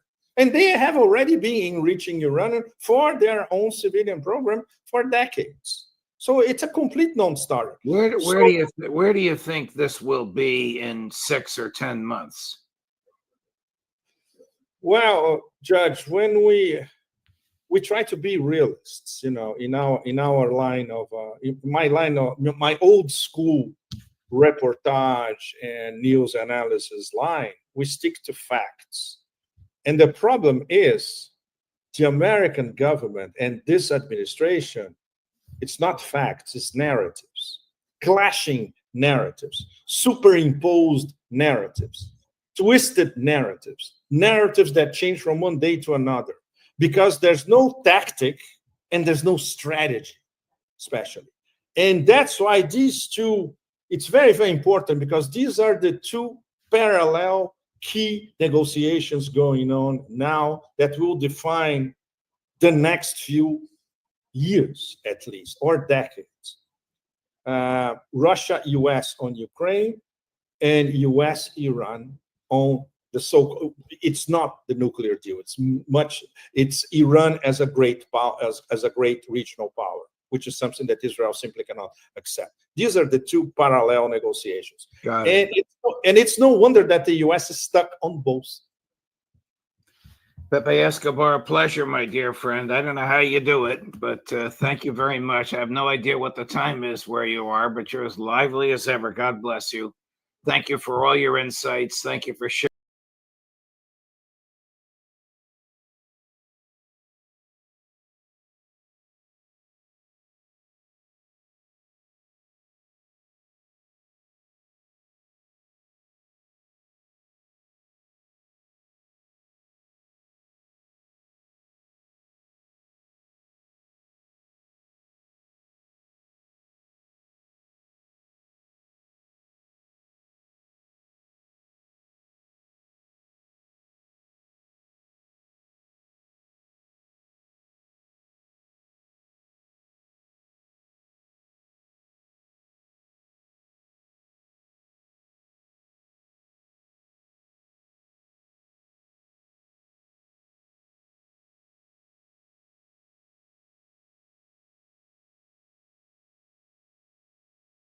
Of other spatula sellers, or by that time we were bombing in Afghanistan. I said, are we still going to war with Iraq? And he said, oh, it's worse than that.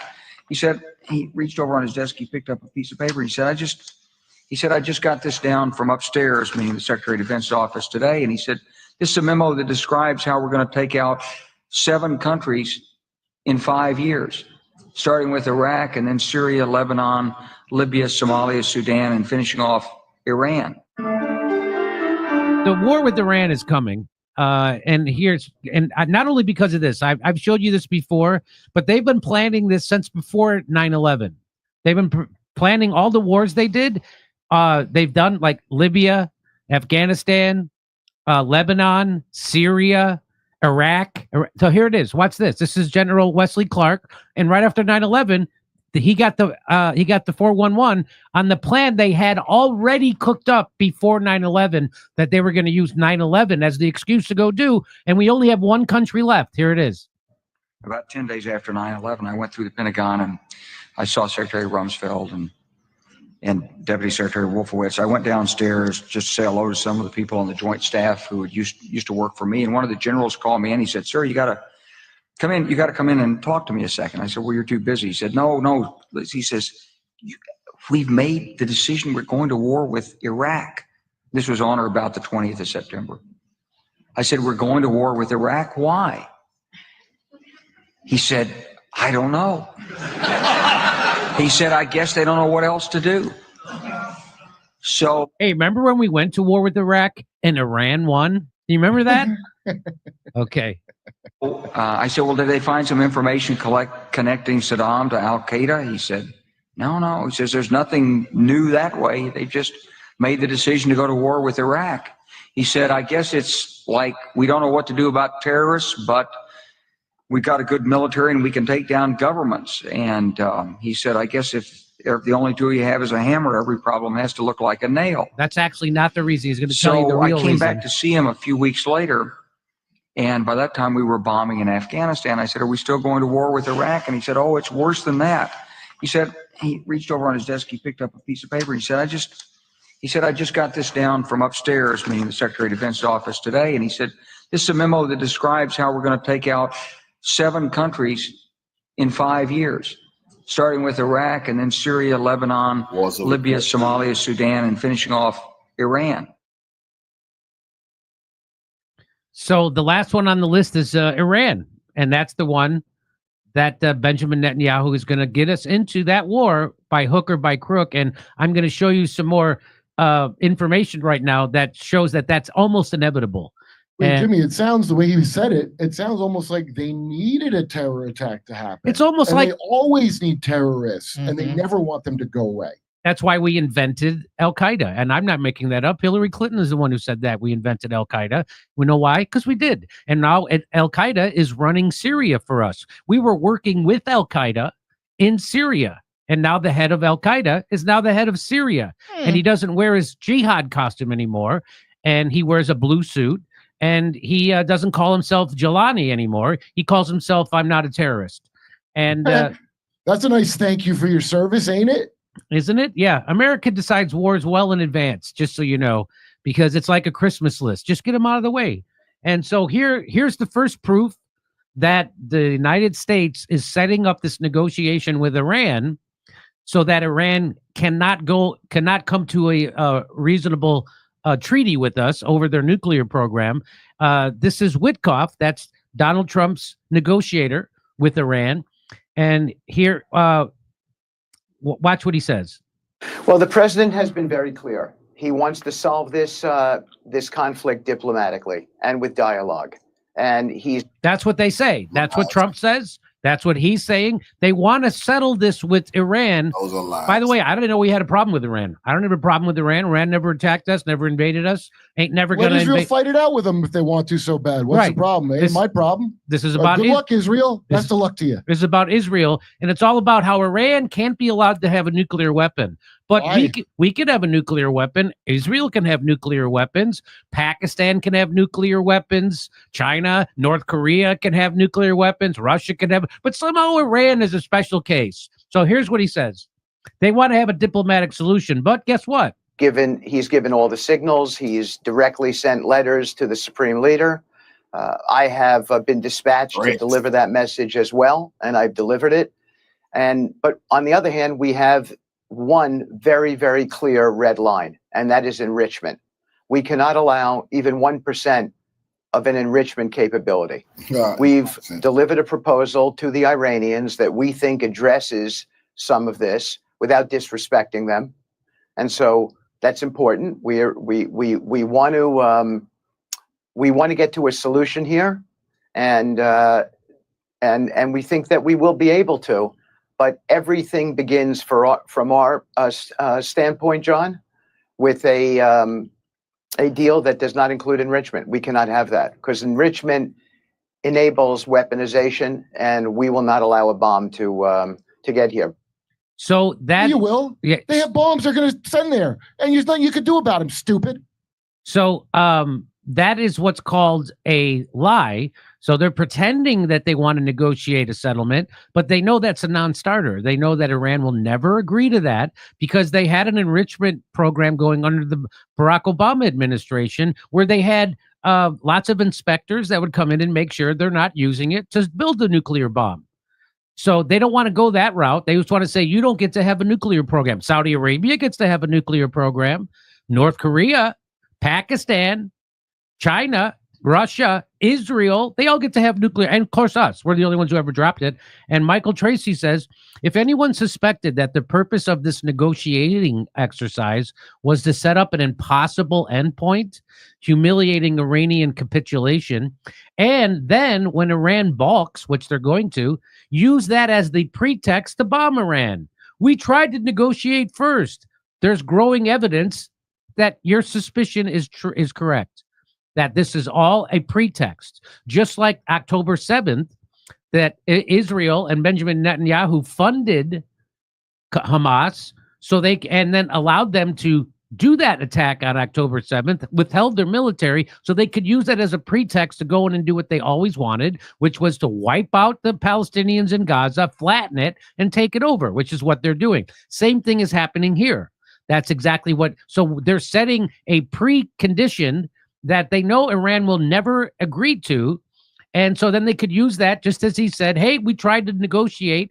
And so that's what's happening right here. So, hey, good news. The Iran war is back on, ladies and gentlemen. And here Michael Tracy says the use of the phrase red line is conspicuous because the Trump and the GOP still love mocking Obama for drawing a red line with respect to Syria in 2012. I remember that. And then failing to bomb Syria quickly enough.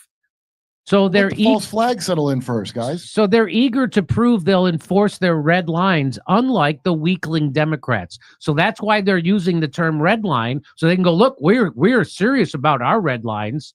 And here is Reza Nasri. He says that this is the response to what from Iran, what Witkoff just said. Their response is these statements are completely detached from reality of the negotiations. Uranium enrichment in Iran will continue. If they are genuinely interested in ensuring that no nuclear weapon is being produced, we are ready to cooperate with that, just like they did under Barack Obama. And we'll have international people come in, inspectors come in and make sure we're not using it for a nuclear weapon. In fact, the Ayatollah doesn't want that. He stated he doesn't want a nuclear weapon, and he's against it. In fact, I think got religious. They don't need them. No one can use them. This is such a pageant about nuclear weapons. You can't use them, or you're guilty of using them. They probably have better weapons that they know never to reveal they have, so that they can use them. They have hypersonic missiles in Iran, which we don't even possess. So if they are genuine, this is the Iran response. If they are genuinely interested in ensuring that no nuclear weapon is being produced, we are ready to cooperate with that. If their demands are unrealistic, it is only natural that they will not be met. So they're creating conditions that they know won't be met, so then they can go, we had to bomb them because we had to stop Iran from getting a nuclear weapon. And that's the guy who said this. It's the foreign minister of Iran, this guy Abbas Araghchi. And so here's what Alan Mizrahi has to say about it. He says, I'm raising my probability estimate for the U.S.-Iran war to above 90% again. And it may happen very soon. Something very meaningful happened in the last 10 days or so. It looks to me like Trump was given the impression that he was free to sign a deal with Iran. But then all at once, around the Gulf circus, where he was just at in Saudi Arabia, Someone stepped in and made it clear to Trump that no deal, you cannot sign a deal with Iran, period. This is the aircraft carrier shelter you seized, previously owned by a small faction of about 800 people. Now it's entirely yours. And that someone is probably Benjamin Netanyahu. The U.S. is now back to the no enrichment line, which is a non-starter for Iran. As the whole world knows, Iran made it clear all along. Iran has made that clear. Hey, you know what else? When he said that they can't even have 1% enrichment, you know what else is less than 1%? Our chances of winning a war with Iran, less than 1%. So Witkoff is like negotiating with Iran what Chris Christie is to a juicer. Total strangers. He goes on, it is frighteningly obvious that the Trump White House is completely run by Israel and the AIPAC lobby. I don't like to call it the Jewish lobby. I call it the Israel lobby. And that they are taking Americans to a historic disaster in a war with Iran that will destroy the Middle East, wreck world economy, make an end to Israel, and send the U.S. into a spiraling social and economic crisis of unimaginable proportions. Iranian voices are beginning to reflect this understanding, namely that the country they built is about to be pummeled, maybe using atomic weapons as well. Iranian voices are beginning to reflect this understanding. Okay, weird. The chances that the U.S.-Iran deal are virtually non-existent at this stage. The chances for a U.S.-Iran deal are virtually non-existent at this stage, and I suspect that the last Israeli extermination push in Gaza was partially made to pressure the Trump administration on Iran. Israel is ending the world as we know it. Israel is doing it. Israel. Again, he's done it again. That is a fact. You fucking little bastard. He's done it again. You dirty bastards, you've done it again. So here is more proof that the deal with Iran is they're not going to reach a deal with Iran, and the United States is going to initiate a war. And don't be surprised if there's what they call a false flag, meaning, oh, it looked like Iran attacked us first. That is going to be a false flag. They might attack a military base or an installation or Israel, but that will have been done by Israel or the CIA or the Mossad or all of them. And it might even be here in the United States. And because that would really, just like 9/11, it got real. People were really bloodthirsty for revenge after 9/11, which is why we were allowed to do what we did in Iraq, even though Iraq had nothing to do with 9/11. So right here, Hamas says, so Witkoff personally promised Hamas to lift the Gaza blockade in exchange for Eden Alexander. You know how when Trump got the last remaining American hostage, prisoner of war, when he got him released, the reason why Hamas agreed to that was because Witkoff promised Hamas that we're going to lift the Gaza blockade. We're going to give you humanitarian aid. We're going to give you medicine, food, and water. Well, guess what? They broke it. They broke that. A senior Hamas official told DropSite that the group received a direct commitment from Donald Trump's special envoy, Steve Witkoff, that 2 days after the release of the U.S. citizen and Israeli soldier, Eden Alexander, the Trump administration would compel Israel to lift the Gaza blockade and allow humanitarian aid to enter the territory. Witkoff, according to the official, also promised that Trump would make a public call for an immediate ceasefire in Gaza and for negotiations aimed at achieving a permanent ceasefire. It was a deal, said Bassam Naim, a member of Hamas's political bureau who has previously engaged in direct talks with U.S. officials. He said the pledge was made by Witkoff himself. In an interview with DropSite, Naim said the agreement was if we release Alexander, Trump will speak out thanking Hamas for its gesture, obliging Israel on the second day to open the borders and allow aid to come into Gaza. And Trump would call for an immediate ceasefire and to go for negotiations to end the Israeli-Hamas war. He did nothing of this. They didn't violate the deal. They threw it in the trash. The White House did not respond for. So now what's happening is that Netanyahu is allowing limited humanitarian aid. So they could say, look, we were doing it, but they're not. And so that's, again, another pretext for them to do more war on Hamas and Iran. So this is what Propaganda and Company tweeted out. War with Iran is all but guaranteed unless Iran decides to capitulate on every single demand that the United States makes. Why? Because Witkoff has made a serious mistake. Hamas revealed that Witkoff himself negotiated the deal with them directly to free Eden Alexander in exchange for a restart to negotiations and for the entry of aid. After receiving Eden, Witkoff reneged on that. This was a major mistake by Witkoff because the more important negotiations for both he and America are the nuclear deal talks with Iran. By reneging on the deal with Hamas, Witkoff exposed himself as a bald-faced liar. There is simply no way around that Iran will trust a single word. There is simply no way now that Iran will trust a single word that Witkoff says. So they know Witkoff isn't going to be negotiating in good faith. So Witkoff has already killed the Iran negotiation deal by going back on the deal he made with Hamas. The Ayatollah has warned Iran that America cannot be trusted, and that Witkoff has just validated and confirmed that by lying to Hamas on something as basic as a renewed attempt to discuss a ceasefire and the entry of food and medicine to a besieged people. The reason why this is important is not just because it reveals how untrustworthy Witkoff and the Americans are during negotiations. Many people already knew that and weren't surprised, but some speculate that the entire point of the negotiations with Iran was to have them drop their guard so the Americans could regain the element of surprise before launching an all-out covert war and bombing run to overthrow the government and destroy the nuclear facilities.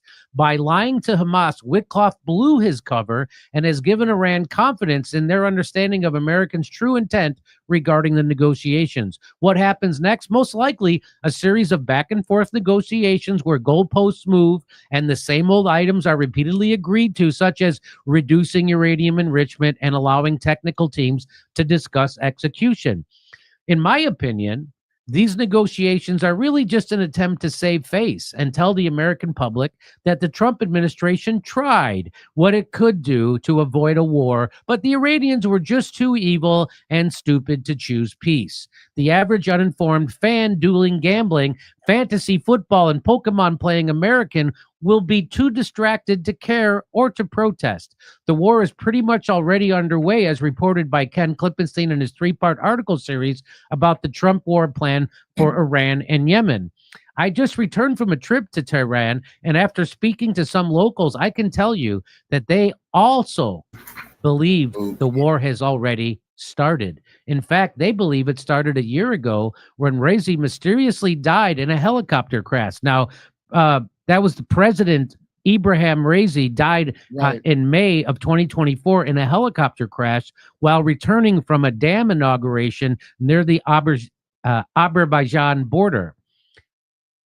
For over 17 years, I thought that I had a problem with this, but I actually didn't. It wasn't this that caused. So, in fact, they believe that he was actually assassinated. Oh, you don't say. They also believe, so that's the president of Red. They also believe that the random explosion and fires taking place, like the one recently at Bandar Abbas, are covert attacks on Iran to disrupt the country. While Iran has everything it needs from energy to water to food, people still feel the pressure of sanctions, and you can really feel the cultural divide, especially in the city. It's the divide that the Zionists hope to exploit in their effort to blitzkrieg Iran and upend their government. Iran is stronger than it appears despite the recent display of weakness, so we will see what happens. Just don't be fooled by Witkoff any longer. The cat is out of the bag. Witkoff is Israel first, just like Trump.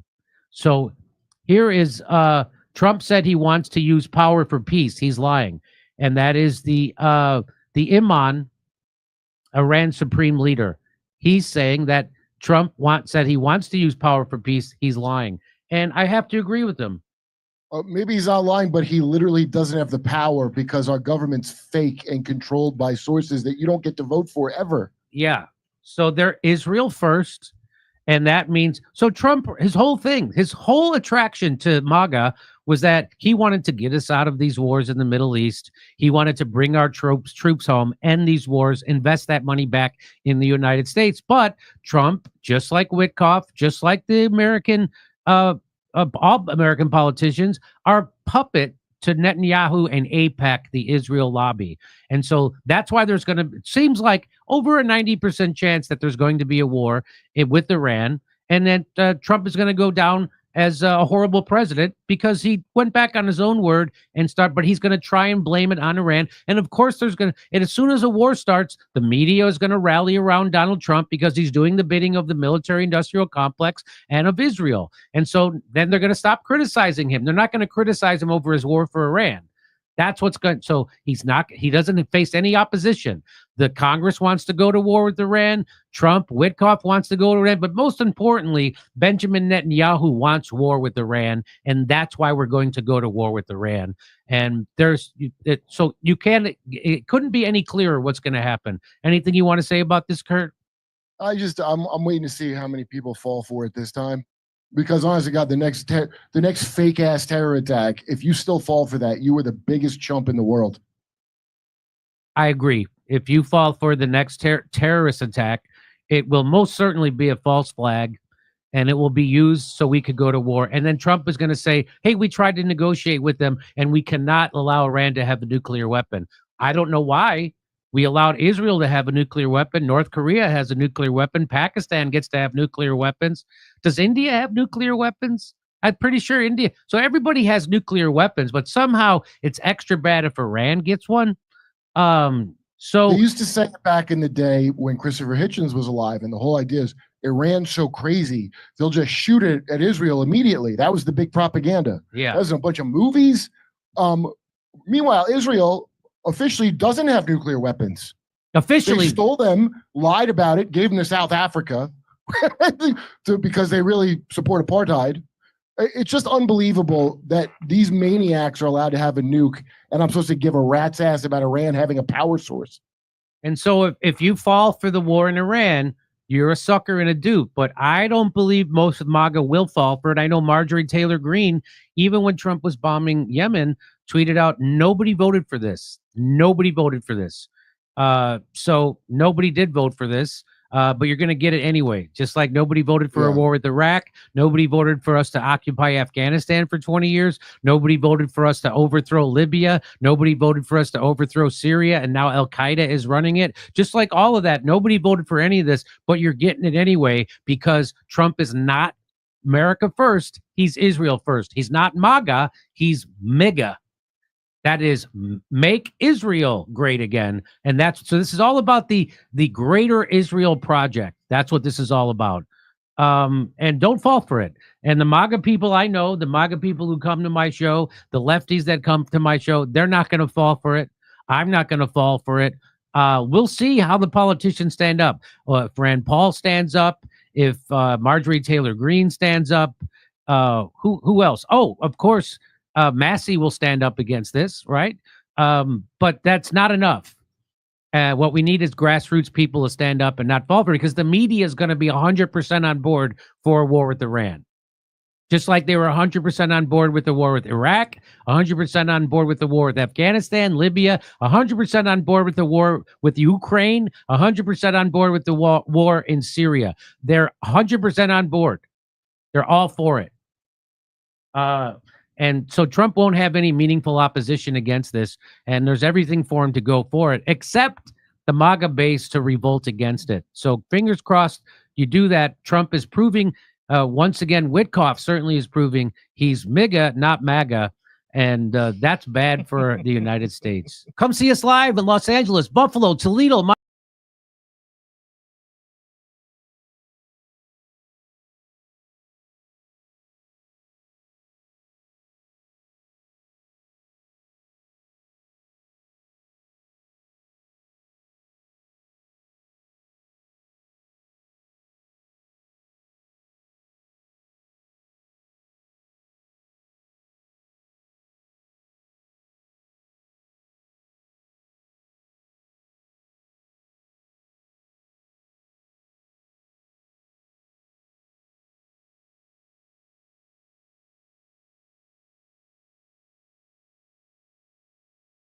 Kathleen realized that solar wasn't the right fit for her. Solar isn't right for everyone.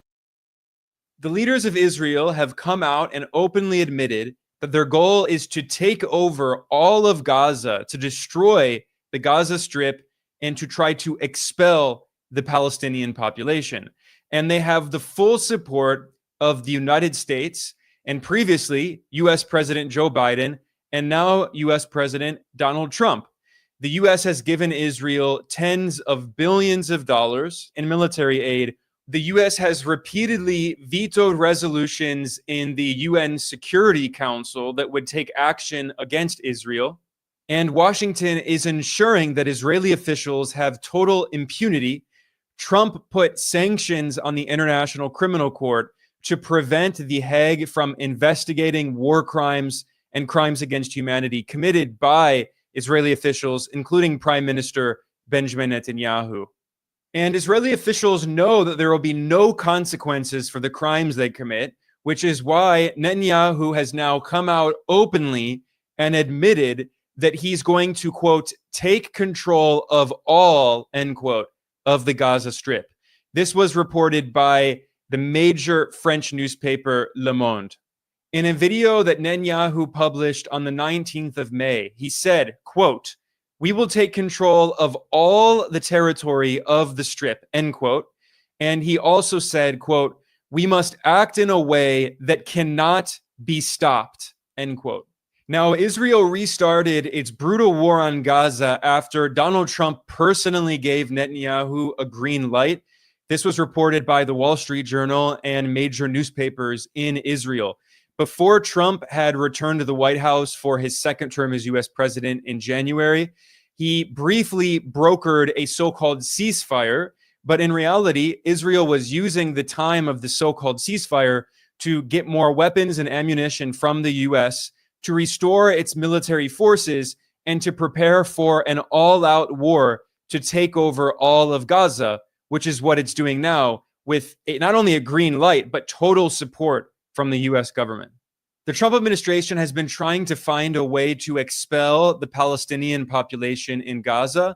And one of the proposals that Trump made is to force Palestinians across the border into the Sinai Peninsula, into Egypt. But the Egyptian government said no. So then Trump also told Jordan that he wants to force Palestinians to move out of Gaza into Jordan through ethnic cleansing. And the Jordanian government also said no. So now Trump is pressuring other countries, including in Africa. He's trying to force the government of Libya to take at least 1 million Palestinians.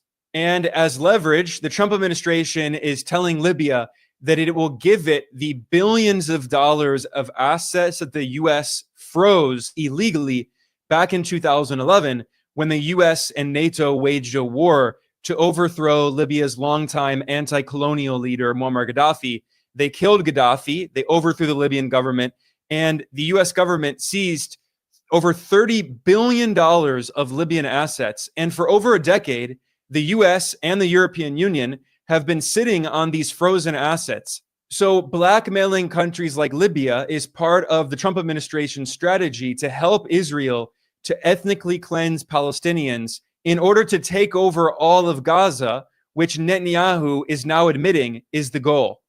And I should point out that I and other critics have been saying this from the very beginning of Israel's brutal war on Gaza, that Israel's goal was always to expel the Palestinians, to take over their land, to colonize their land.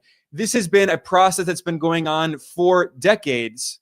And historians like the scholar Rashid Khalidi have shown how the U.S. government has always helped Israel to colonize Palestinian land while falsely claiming to be supporting a so-called peace process in which the Palestinians have their land taken more and more, colonized more and more every single year, while they have no sovereignty, no state. They have their rights blatantly violated by the U.S. and Israel, which are constantly violating international law on a daily basis. And today, the situation in Gaza is very, very desperate. As of the 20th of May, Israel has been maintaining a blockade of Gaza for more than 11 weeks. And the top UN humanitarian chief warned that due to Israel's blockade of Gaza, 14,000 Palestinian babies could die within 48 hours, could starve to death, because Israel is refusing to allow significant aid to go in. Now, the Israeli regime is claiming that they're allowing some aid in, but the UN humanitarian chief reported that only 5 aid trucks were allowed to go into Gaza. Gaza has a population of more than 2 million Palestinians. At least it did before Israel killed huge numbers. We don't know how many Palestinians have been killed by Israel. And now many more could starve to death because Israel only allowed 5 aid trucks to go in to try to feed 2 million people, which is obviously impossible. And this is part of the Israeli regime's extremely cynical strategy.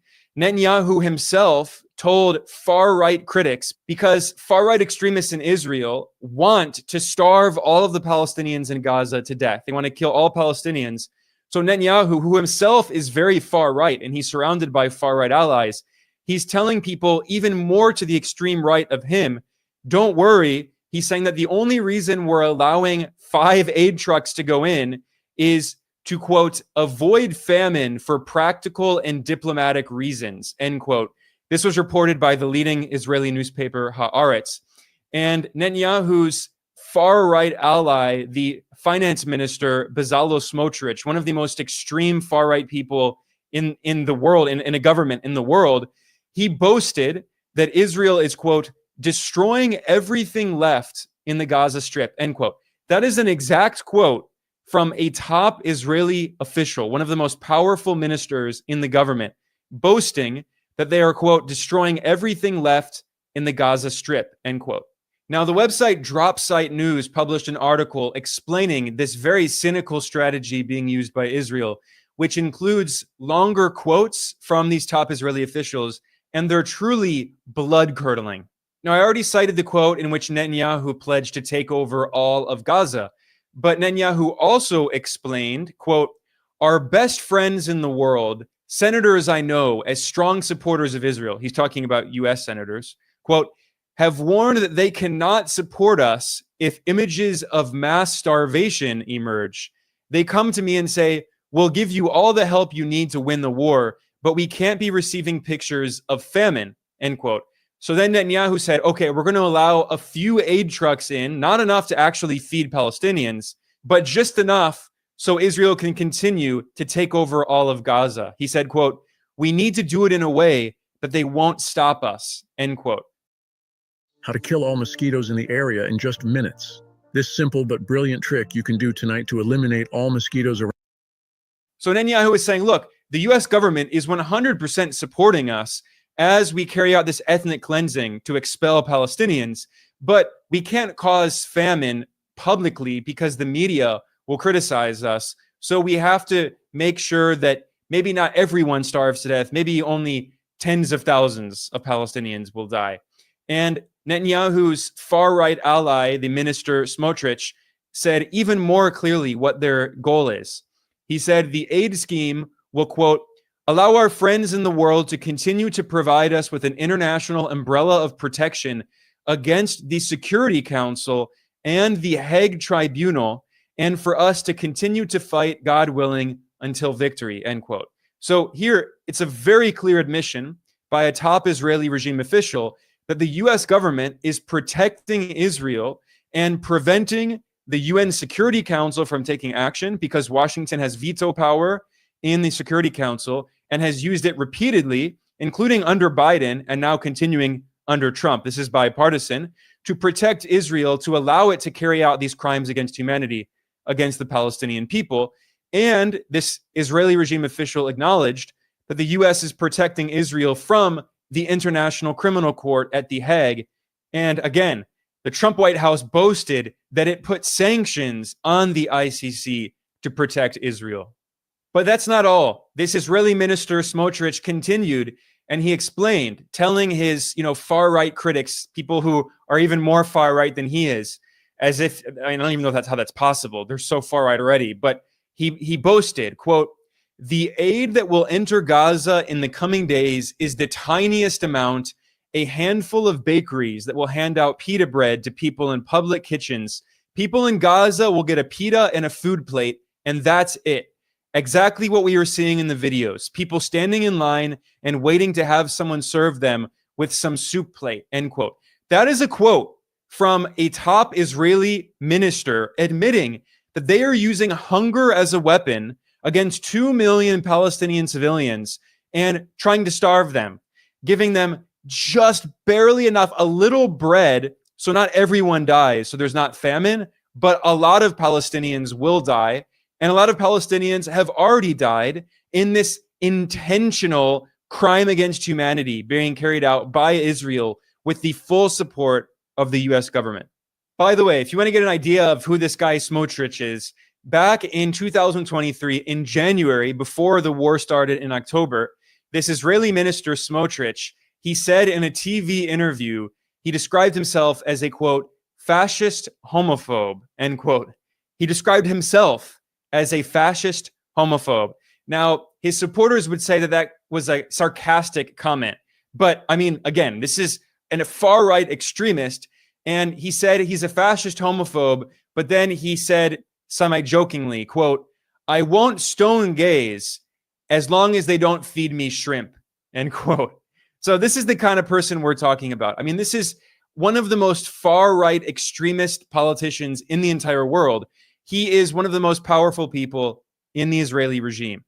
Back in November 2023, just a few weeks after the war in Gaza started, Smotrich called for the so-called voluntary migration of Palestinians. And this is why I and many other critics have been pointing out that the goal was always ethnic cleansing. The Israeli regime always wanted to force out the Palestinian population. And of course, they claim it's so-called voluntary, but it's not voluntary when you're being bombed with US bombs and the Israeli regime, with the support of the US, is killing your family members and your friends and your neighbors and forcing you out. That's not voluntary migration. That's ethnic cleansing. Then in April of 2024, Smotrich called for the, quote, total annihilation, end quote, of Gaza. And by the way, all of these quotes that I'm citing are from the Israeli media, not foreign media. This is from Israel's newspapers.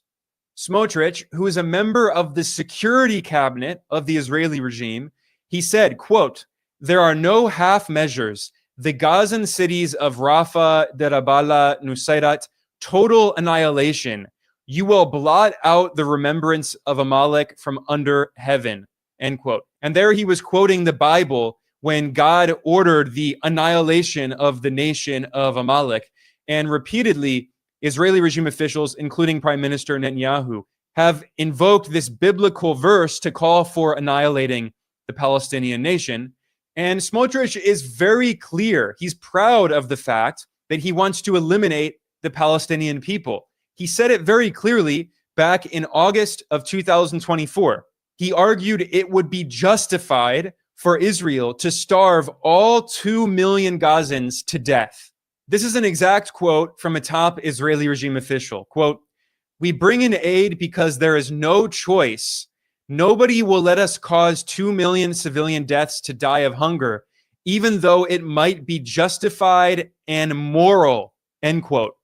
So this Israeli regime official was saying that he wants to starve all Palestinians to death. He considers it justified and moral, but the international community will not allow Israel to do that.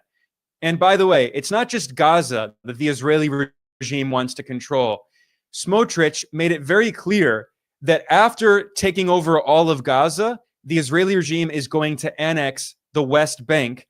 And in Israel, in Hebrew, they use the term Judea and Samaria to refer to the West Bank, which, according to international law, is Palestinian territory that has been illegally occupied by Israel since 1967. This has been reaffirmed dozens of times at the United Nations and in international legal institutions, including the International Court of Justice. But a few days after the US presidential election in November 2024, when Trump won the election, Smotrich was celebrating, and he tweeted that 2025 will be the year that Israel takes over so-called Judea and Samaria, the West Bank, which was hinting that the Trump administration is going to allow Israel to annex the West Bank. So after they take over Gaza, their next goal will be to take over the West Bank and to have total control of all of historic Palestine.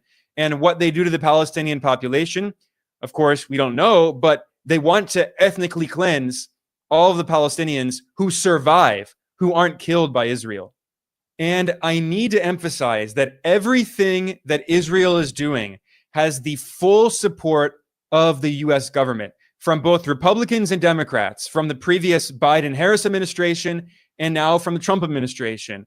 And Trump has taken many actions to facilitate these crimes against humanity, including just 2 weeks after Trump returned to the White House, he boasted of putting sanctions on the International Criminal Court, the ICC, because it charged Israel's Prime Minister Netanyahu and the former Defense Minister Yoav Gallant with war crimes and crimes against humanity. Legal experts and human rights organizations said very clearly that Trump's sanctions on the ICC were a direct attack on the rule of law to protect Israel, to help it carry out these crimes against humanity. So we should be floating to wherever. Of course, I should point out that this is bipartisan. The Biden administration also threatened sanctions on the ICC.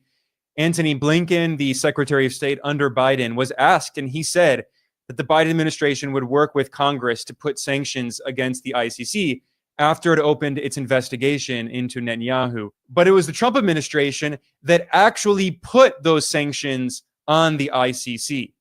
Now, the Associated Press published a shocking report in May that details how the Trump administration has completely paralyzed the ICC and made it impossible for The Hague to investigate the war crimes committed by Israeli officials. And this report noted that the chief prosecutor of the ICC, who is a British lawyer, Karim Khan, he had his email account frozen and his bank accounts frozen.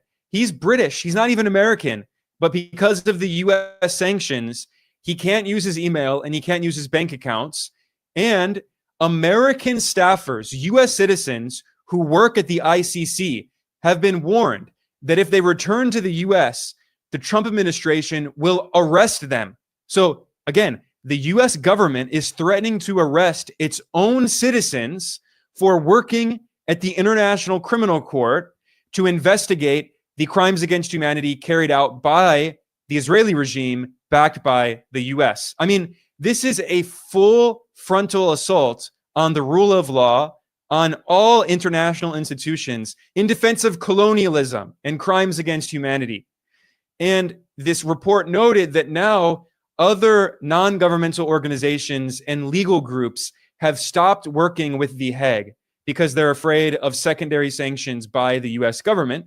And U.S. corporations are complicit in what is going on here. For instance, the Associated Press reported that Microsoft canceled the email address used by the prosecutor of the ICC, Karim Khan.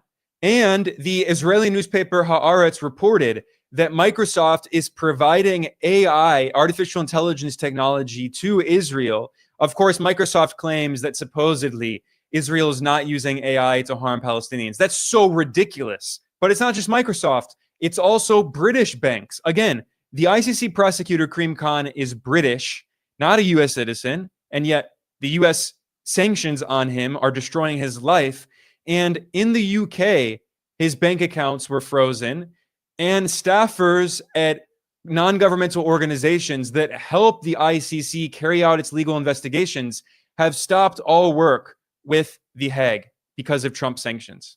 And this is why it's completely ridiculous seeing these reports in the Western media claim that supposedly Donald Trump is frustrated with the Gaza war and he wants Israel to wrap it up. In order to believe this, you have to ignore everything else that Trump has been doing to facilitate Israel's crimes against humanity. And by the way, I should point out that Trump administration officials have denied this report, claiming it's fake news. Trump's hostage envoy did an interview with Fox News, and he said that it's not true that Trump is pressuring Israel to stop the war and criticizing Israel. He made it clear that the Trump administration is 100% on board with all of these crimes, which is not at all a surprise because back in 2024, when Trump was campaigning for president, Trump boasted that he is the most pro-Israel president in U.S. history, and that back in his first term as U.S. president, he did everything Israel wanted. I gave them Golan Heights. I gave them the Abraham Accords. I recognized the capital of Israel and opened the embassy in Jerusalem. Gave them billions and billions of dollars. I was the best friend Israel ever had. And we're supposed to believe that in private, Trump is quietly telling Israel to end the war. But this is completely contradicted by what Trump has repeatedly said in public. He has constantly boasted that the U.S. is going to take over Gaza. And in a meeting in Qatar in May, Trump said that the U.S. is going to take over Gaza and turn it into a so-called freedom zone. And Trump has repeatedly said this, including in a meeting at the White House when Trump was standing next to Netanyahu, and he promised that the U.S. would take over Gaza. The U.S. will take over the Gaza Strip, and we will do a job with it, too. We'll own it. You know, Gaza is interesting. It's a phenomenal location. On the sea, some fantastic things could be done with Gaza. Moreover, even if it is true that supposedly Trump is pressuring Israel in private to stop the war in Gaza, I'm skeptical. But assume that's true. It doesn't matter. It's just PR, because in reality, Trump continues to give Israel the billions of dollars of weapons and military assistance that it needs to carry out this war. In March, the Trump administration approved nearly $3 billion of weapons for Israel. Immediately after Trump returned to the White House in January, he lifted all restrictions on arms exports to Israel. And he reversed a policy that Biden had also done for cynical public relations reasons. Biden also gave Israel billions of dollars of weapons, but he paused the export of bunker buster bombs, these massive 2,000-pound bombs, to try to claim that supposedly he was protecting human rights in Gaza, which is absurd. Biden was just as complicit as Trump. But then Trump came in, and a few days after entering the White House, Trump lifted all restrictions. And then in February, a few weeks later, Reuters reported that Israel received heavy bunker buster bombs from the U.S. And what did Israel do with these bunker buster bombs? Well, the BBC, British state media, admitted that Israel used the bunker buster bombs provided by Trump to bomb hospitals in Gaza. This is a crime. This is a blatant war crime that Donald Trump is personally responsible for. He's the individual who ordered the export of bunker buster bombs to Israel, which were used to bomb hospitals in Gaza. It's as clear as day. This is why Benjamin Netanyahu praised Trump as the, quote, greatest friend ever, end quote, of Israel back in March. And he thanked Trump for giving billions of dollars of weapons and ammunition to Israel to help carry out these crimes against humanity. You are the greatest friend Israel has ever had in the White House. So this is why I think we should be extremely skeptical of these reports in the Western media claiming that Trump is mad at Israel and he's telling Israel to stop, because we saw similar reports when Biden was president. There were many reports, including in the Israeli media, that Biden was yelling at Netanyahu and calling him a liar. But none of that matters. It's all a distraction. It's all PR to save face, because at the same time, the Biden administration gave Israel over $18 billion of military aid. And we saw the same thing happen back when Barack Obama was president. There were many reports in the Western media talking about how Obama and Netanyahu hated each other. The Washington Post published an article explaining the roots of why Obama and Netanyahu dislike each other so much. But none of that actually mattered. It was all a distraction, because what happened? Obama gave Israel the largest military aid package in U.S. history at the time, which was $38 billion in military aid over the next decade. That was during Obama's second term as president. So he didn't do it to win re-election. He wasn't concerned about re-election. What this shows is it doesn't matter if individually Biden and Obama didn't like Netanyahu, or even if Trump supposedly yells at Netanyahu. Again, I'm skeptical, because at the end of the day, they continue to give the Israeli regime the weapons and military assistance that it needs to carry out this war. Israeli media outlets have repeatedly reported that without U.S. support, Israel could not wage this war, period. The only reason that Israel can carry out these crimes against humanity is because the U.S. empire is protecting it and giving it the weapons and ammunition it needs to do so. Selling your car to Carvana is easier than you think. In just seconds, we can give you a real offer good for 7 days.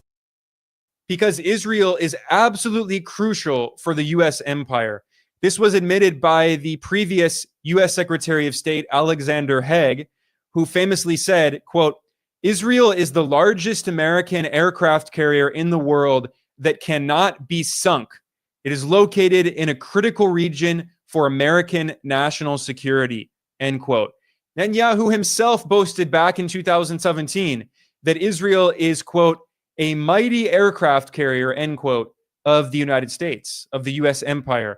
And by the way, Netanyahu, who's basically the king of Israel, the longest serving prime minister of Israel, he is an American. Netanyahu was raised and educated in the United States. He went to high school in Pennsylvania. He went to college at MIT. He got his first job in Boston. Netanyahu was a U.S. citizen, not just once, but twice. He was a U.S. citizen. He then gave up his citizenship. He got U.S. citizenship again, and then he gave it up again to be prime minister of Israel. Netanyahu is an American. Specifically, he's a Republican. He's been close friends with many Republicans like Donald Trump and Mitt Romney for years. Israel is a colonial outpost of the U.S. empire in one of the most geostrategic regions on earth. If you don't believe me, it was former U.S. President Joe Biden who repeatedly said over decades that if Israel did not exist, the U.S. would have to create Israel in order to serve U.S. imperial interests in West Asia, in the Middle East. Were there not an Israel, the United States of America would have to invent an Israel to protect her interest in the region. The United States would have to go out and invent an Israel. I've often said, Mr. President, if there were not an Israel, we'd have to invent one. I've long said, if Israel didn't exist, we'd have to invent it. If you want to learn more about the geopolitical reasons why the U.S. empire so strongly supports Israel, in the description below, I will link to another video that I did with the economist Michael Hudson explaining why the U.S. empire loves Israel and why it's bipartisan. But on that note, I'm going to conclude. I am Ben Norton. I am the editor-in-chief of Geopolitical Economy Report.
Hi, everyone. Judge Andrew Napolitano here for Judging Freedom. Today is Wednesday, May 21st, 2025. Scott Ritter will be here with us in just a moment on does Donald Trump understand the Russians? But first this. While the markets are giving us whiplash, have you seen the price of gold? It's soaring. In the past 12 months, gold has risen to more than $3,000 an ounce. I'm so glad I bought my gold. It's not too late for you to buy yours. The same experts that predicted gold at $3,200 an ounce now predict gold at $4,500 or more in the next year. What's driving the price higher? Paper currencies. All around the world, they are falling in value. Big money is in panic as falling currencies shrink the value of their paper wealth. That's why big banks and billionaires are buying gold in record amounts. As long as paper money keeps falling, they'll keep buying, and gold will keep rising. So Contact Roberts Air for all your heating and cooling needs.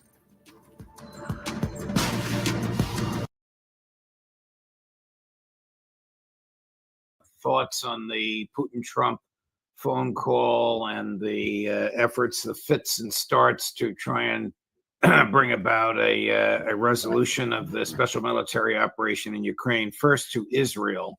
Steve Witkoff, the de facto Secretary of State, told ABC News over the weekend when asked about Gaza that Donald Trump is a humanitarian. Isn't that laughable? Yeah, I mean, Donald Trump is a weak man, fundamentally weak man, who will take the path of least resistance. And what I mean by that is, back when it was fashionable to say that, I support Israel, and it made him look strong, he said it. Now when he's confronted with images that cannot be ignored any longer of dead children killed by the bombs that we gave to the Israelis when we greenlighted to break the ceasefire that we negotiated, suddenly he's a humanitarian. This is one of the fundamental character flaws of Donald Trump, is that he is a fundamentally weak person. He doesn't stand for anything. He's fickle, and again, he can be easily swayed just simply by standing up to him. That's one of the ironies here, is that if he had people who would actually stand up to him and say, no, Mr. President, what you're doing is facilitating genocide, and you will go down in history as the president who did this. If you had done this earlier and done it the right way, he may have implemented the right policies, but he's surrounded by people who promote genocide, people who don't have a conscience. And finally, it just got too much. And again, if he was a strong man, and I'm not saying that necessarily means good, but a strong man would be able to look at the pictures and say, no, I'm staying the course. I made a decision that we're going to solve this problem through military force. You can show me as many dead babies as you want, and it's not going to change my mind at all, because I'm a strong guy. When I make a decision, I stick with it. Donald Trump's not a strong man. He doesn't believe anything. He's not deciding not to kill children because suddenly he grew a conscience. He's just a weak man. And people are telling him that this is bad and that this is going to hurt you. And he suddenly now is worried about his image. And so, yes, now he's a humanitarian. He is surrounded mainly by neocons, but substantially by America First. There's no sense in saying who's who, but we know that these different views are being whispered into each of his ears. But to a person, they are ardent Zionists. I don't know that anybody is saying to him, this is horrible, this is terrible, Netanyahu is a monster, Netanyahu is using you, it's genocide, this is the way history will treat you. I think Witkoff just threw that line out there, as irrational and absurd as it is. Well, keep in mind, back in 2018,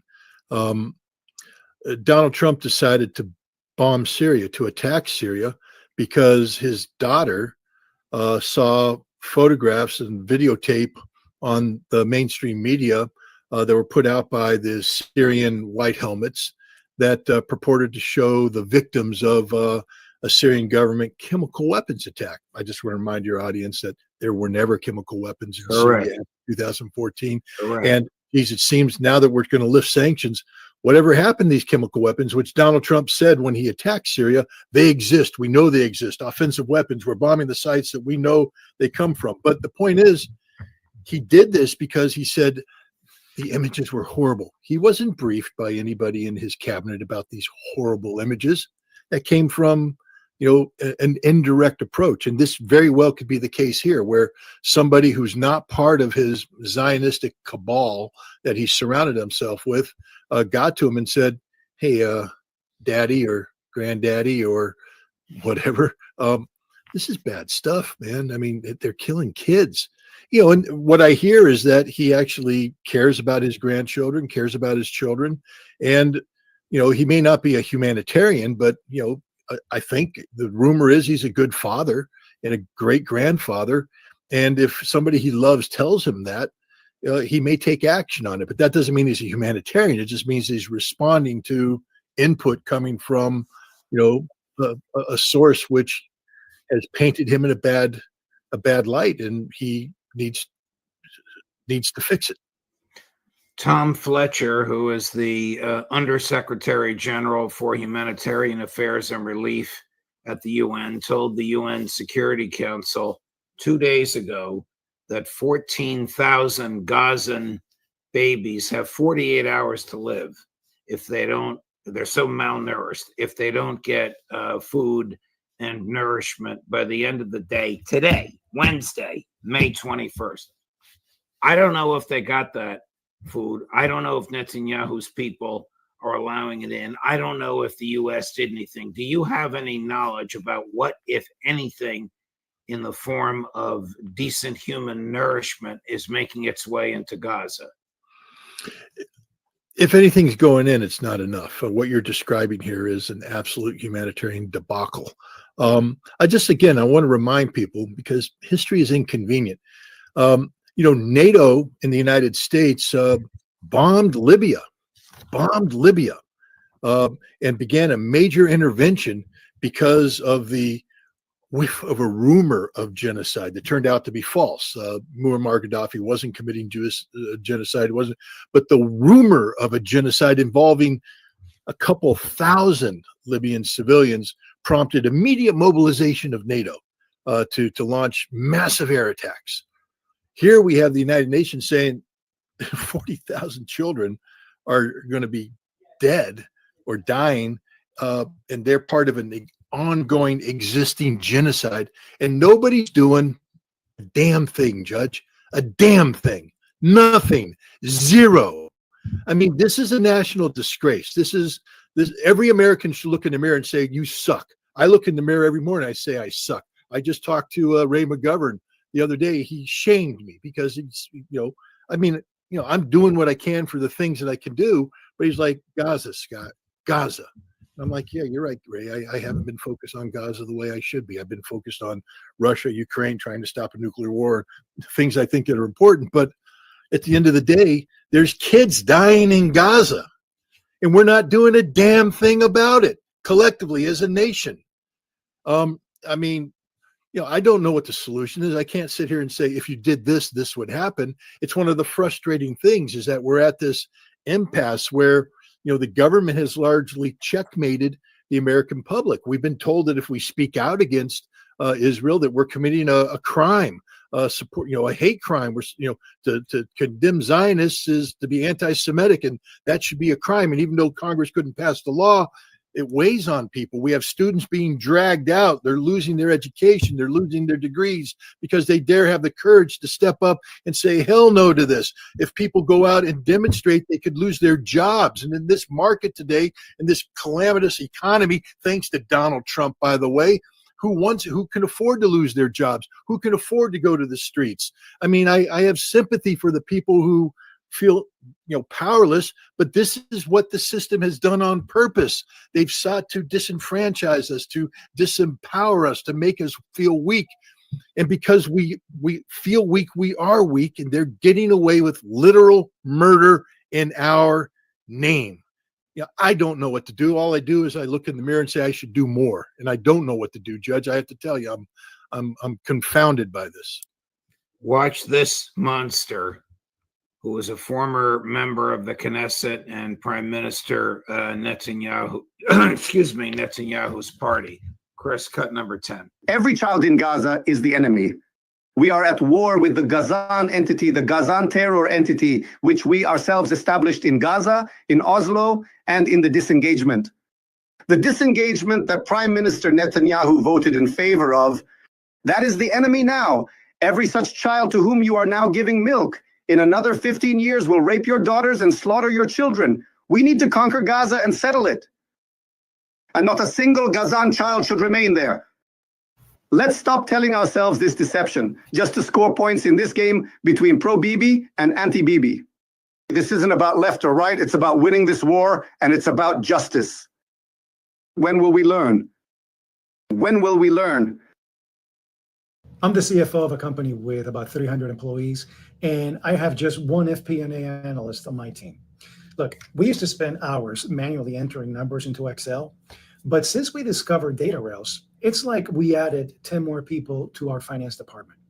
Data rails automates processes like consolidation, budgeting, and forecasting. And it also comes with amazing data visualization tools and time-saving AI features. Here's the best part. We don't even have to leave Excel. Data rails integrates seamlessly. It's like having a personal FP&A assistant at your fingertips. Try data.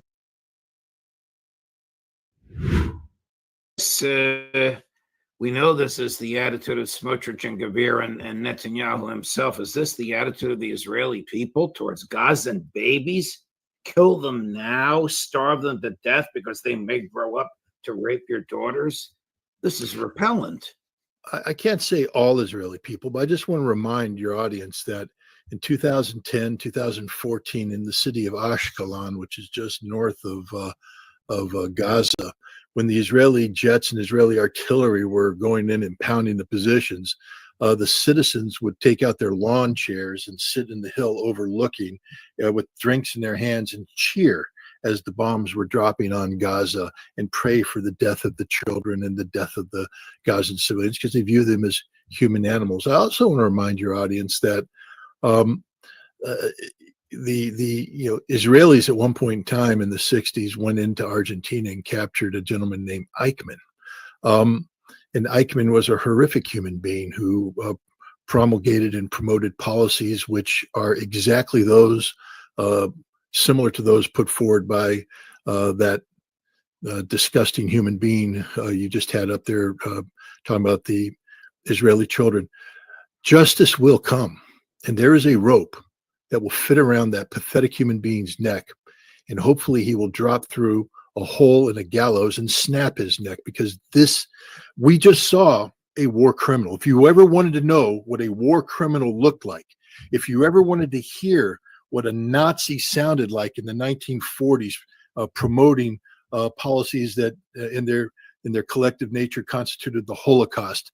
That's it right there. That was a Nazi speaking to us today. Today, that's what a war criminal looks like.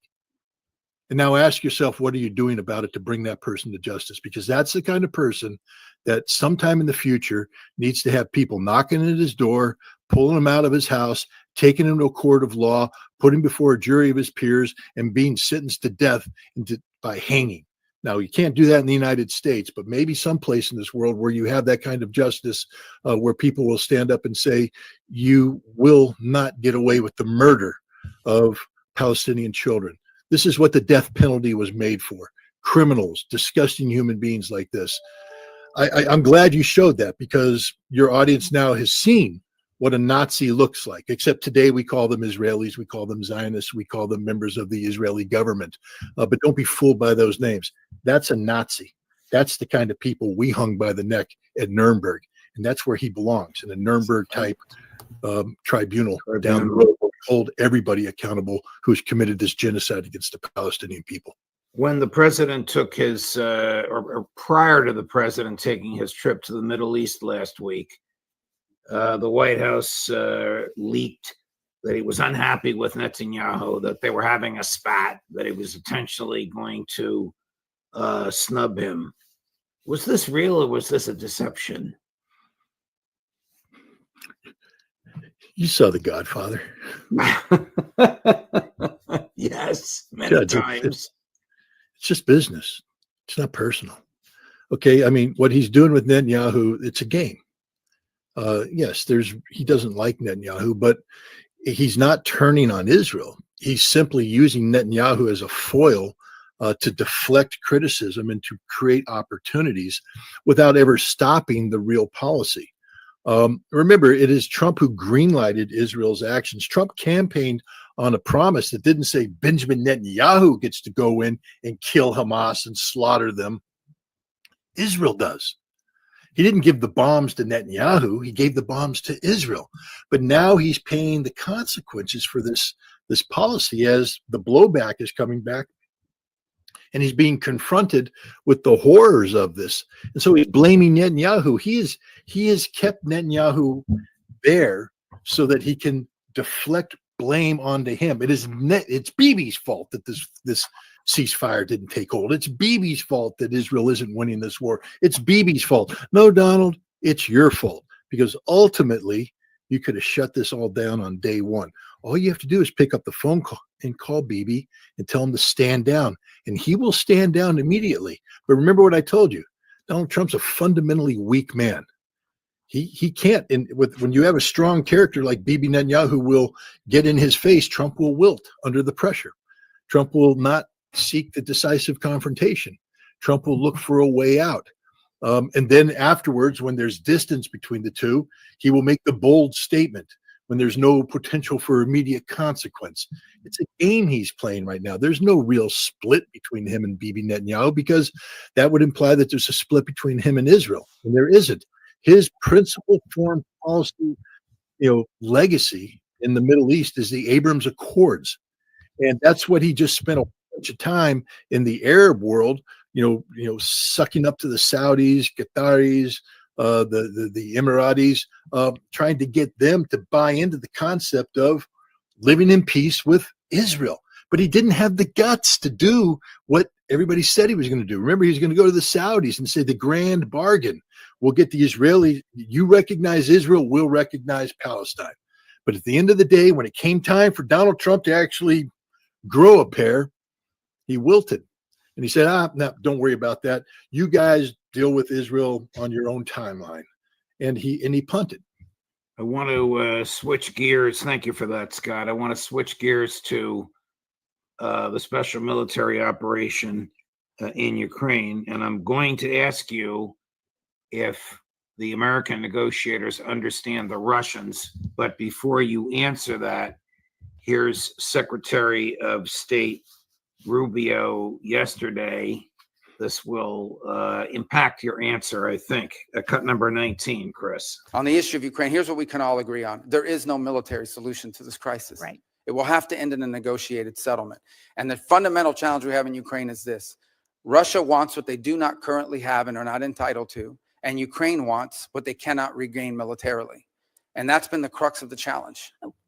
I don't disagree with that at one level. But on the other hand, what Vladimir Putin is doing now is playing for time, and he's playing this president like a fiddle. And the longer he plays it, the more opportunity he has to gain territory in Ukraine, and the harder it's going to be to get him to the table. But what we need to do is to put pressure on Vladimir Putin in every way we can to ensure that we can get them to the negotiating table. Well, I disagree with this playing with a fiddle analogy, because the truth of the matter is when Vladimir Putin woke up this morning, he had the same set of sanctions on him that he's always had since the beginning of this conflict. And Ukraine was still getting armaments and shipments from us and from our allies. And the European Union is about to impose additional sanctions. And the U.S. is looking for no Patriot batteries to be able to transfer from other NATO nations into the Ukrainian hands. And what the president's trying to do is end a war.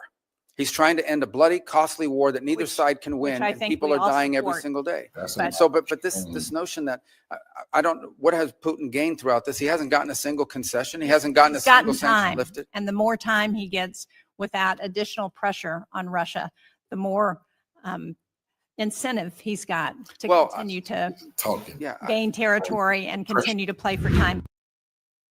Why is Amazon paying me $63,000 a month? Well, I didn't make this kind of money selling yoga. So when the Secretary of State says land to which they're not entitled, isn't he manifesting a fundamental ignorance of Russian history and an ignorance of the Russian mentality? Marco Rubio is ignorant about everything Russian. He doesn't. He's not a smart man. I mean, I'm not calling him stupid. He's clearly articulate. But his level of, whether it's willful or it's just ingrained in him, he's incapable of absorbing the Russian reality. He has built up a fantasy world that is populated by his anti-Russian ideology, and it blocks reality so that he sees things through a prism that creates this fantasy world. Russia is not entitled to. I'd just love to spend a couple minutes asking Rubio what is the intellectual foundation and legal foundation of that statement when it comes to entitlement.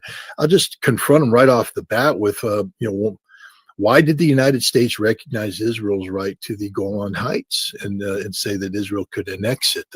Israel has no historical right to it, but Israel conquered it. And so we say through the act of conquering, etc., Israel has a right to do this.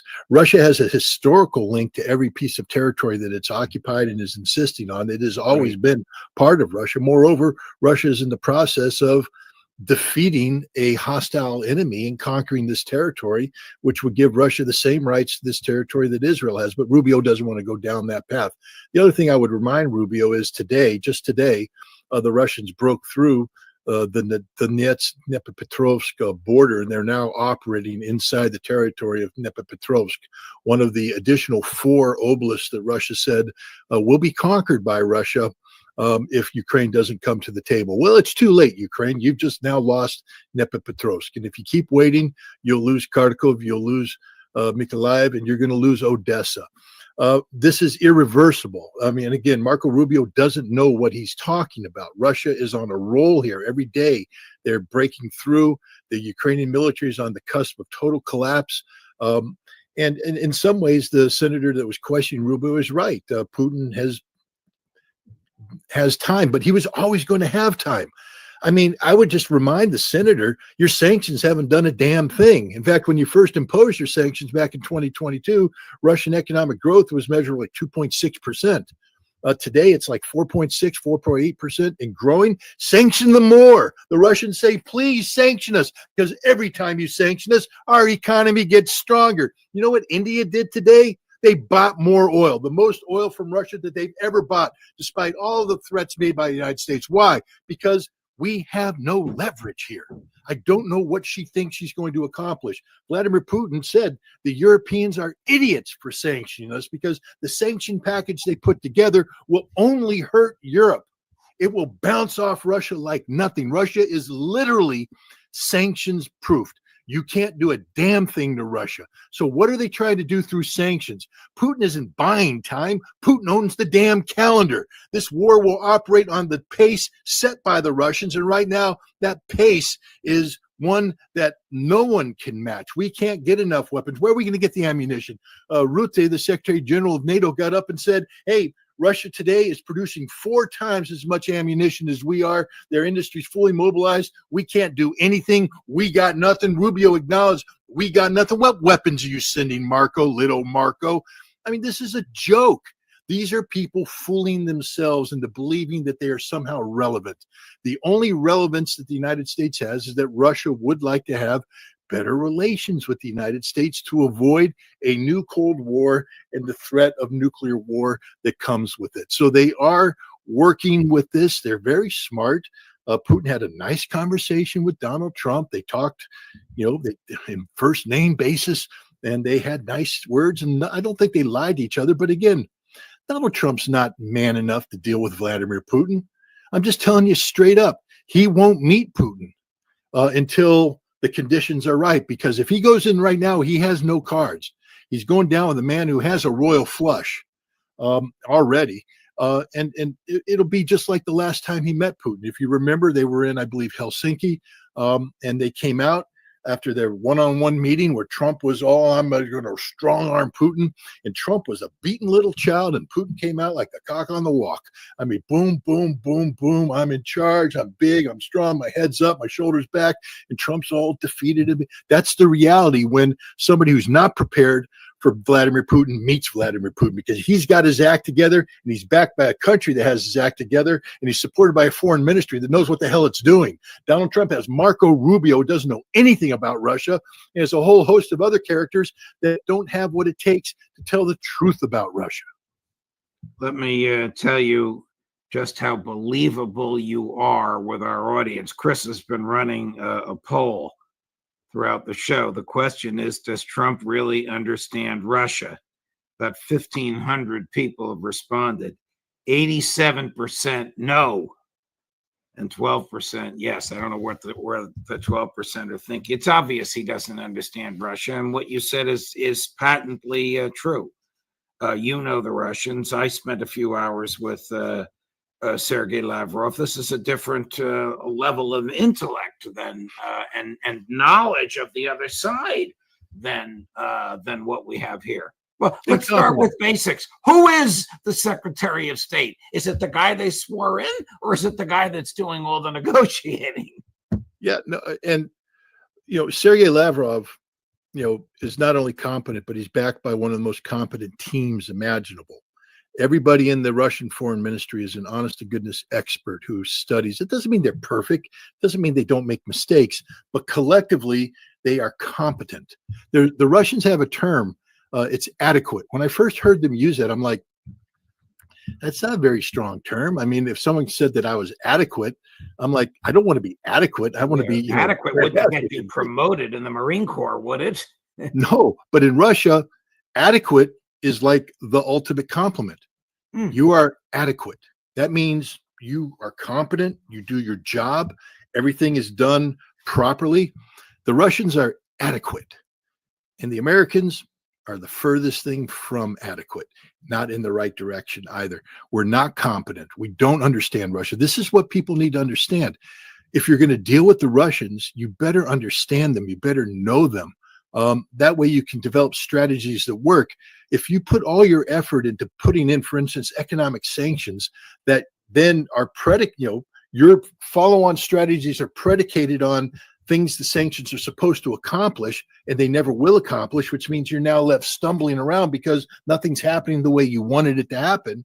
And the Russians are sitting there going, thank you very much. We already planned for that. We've taken the countermeasures.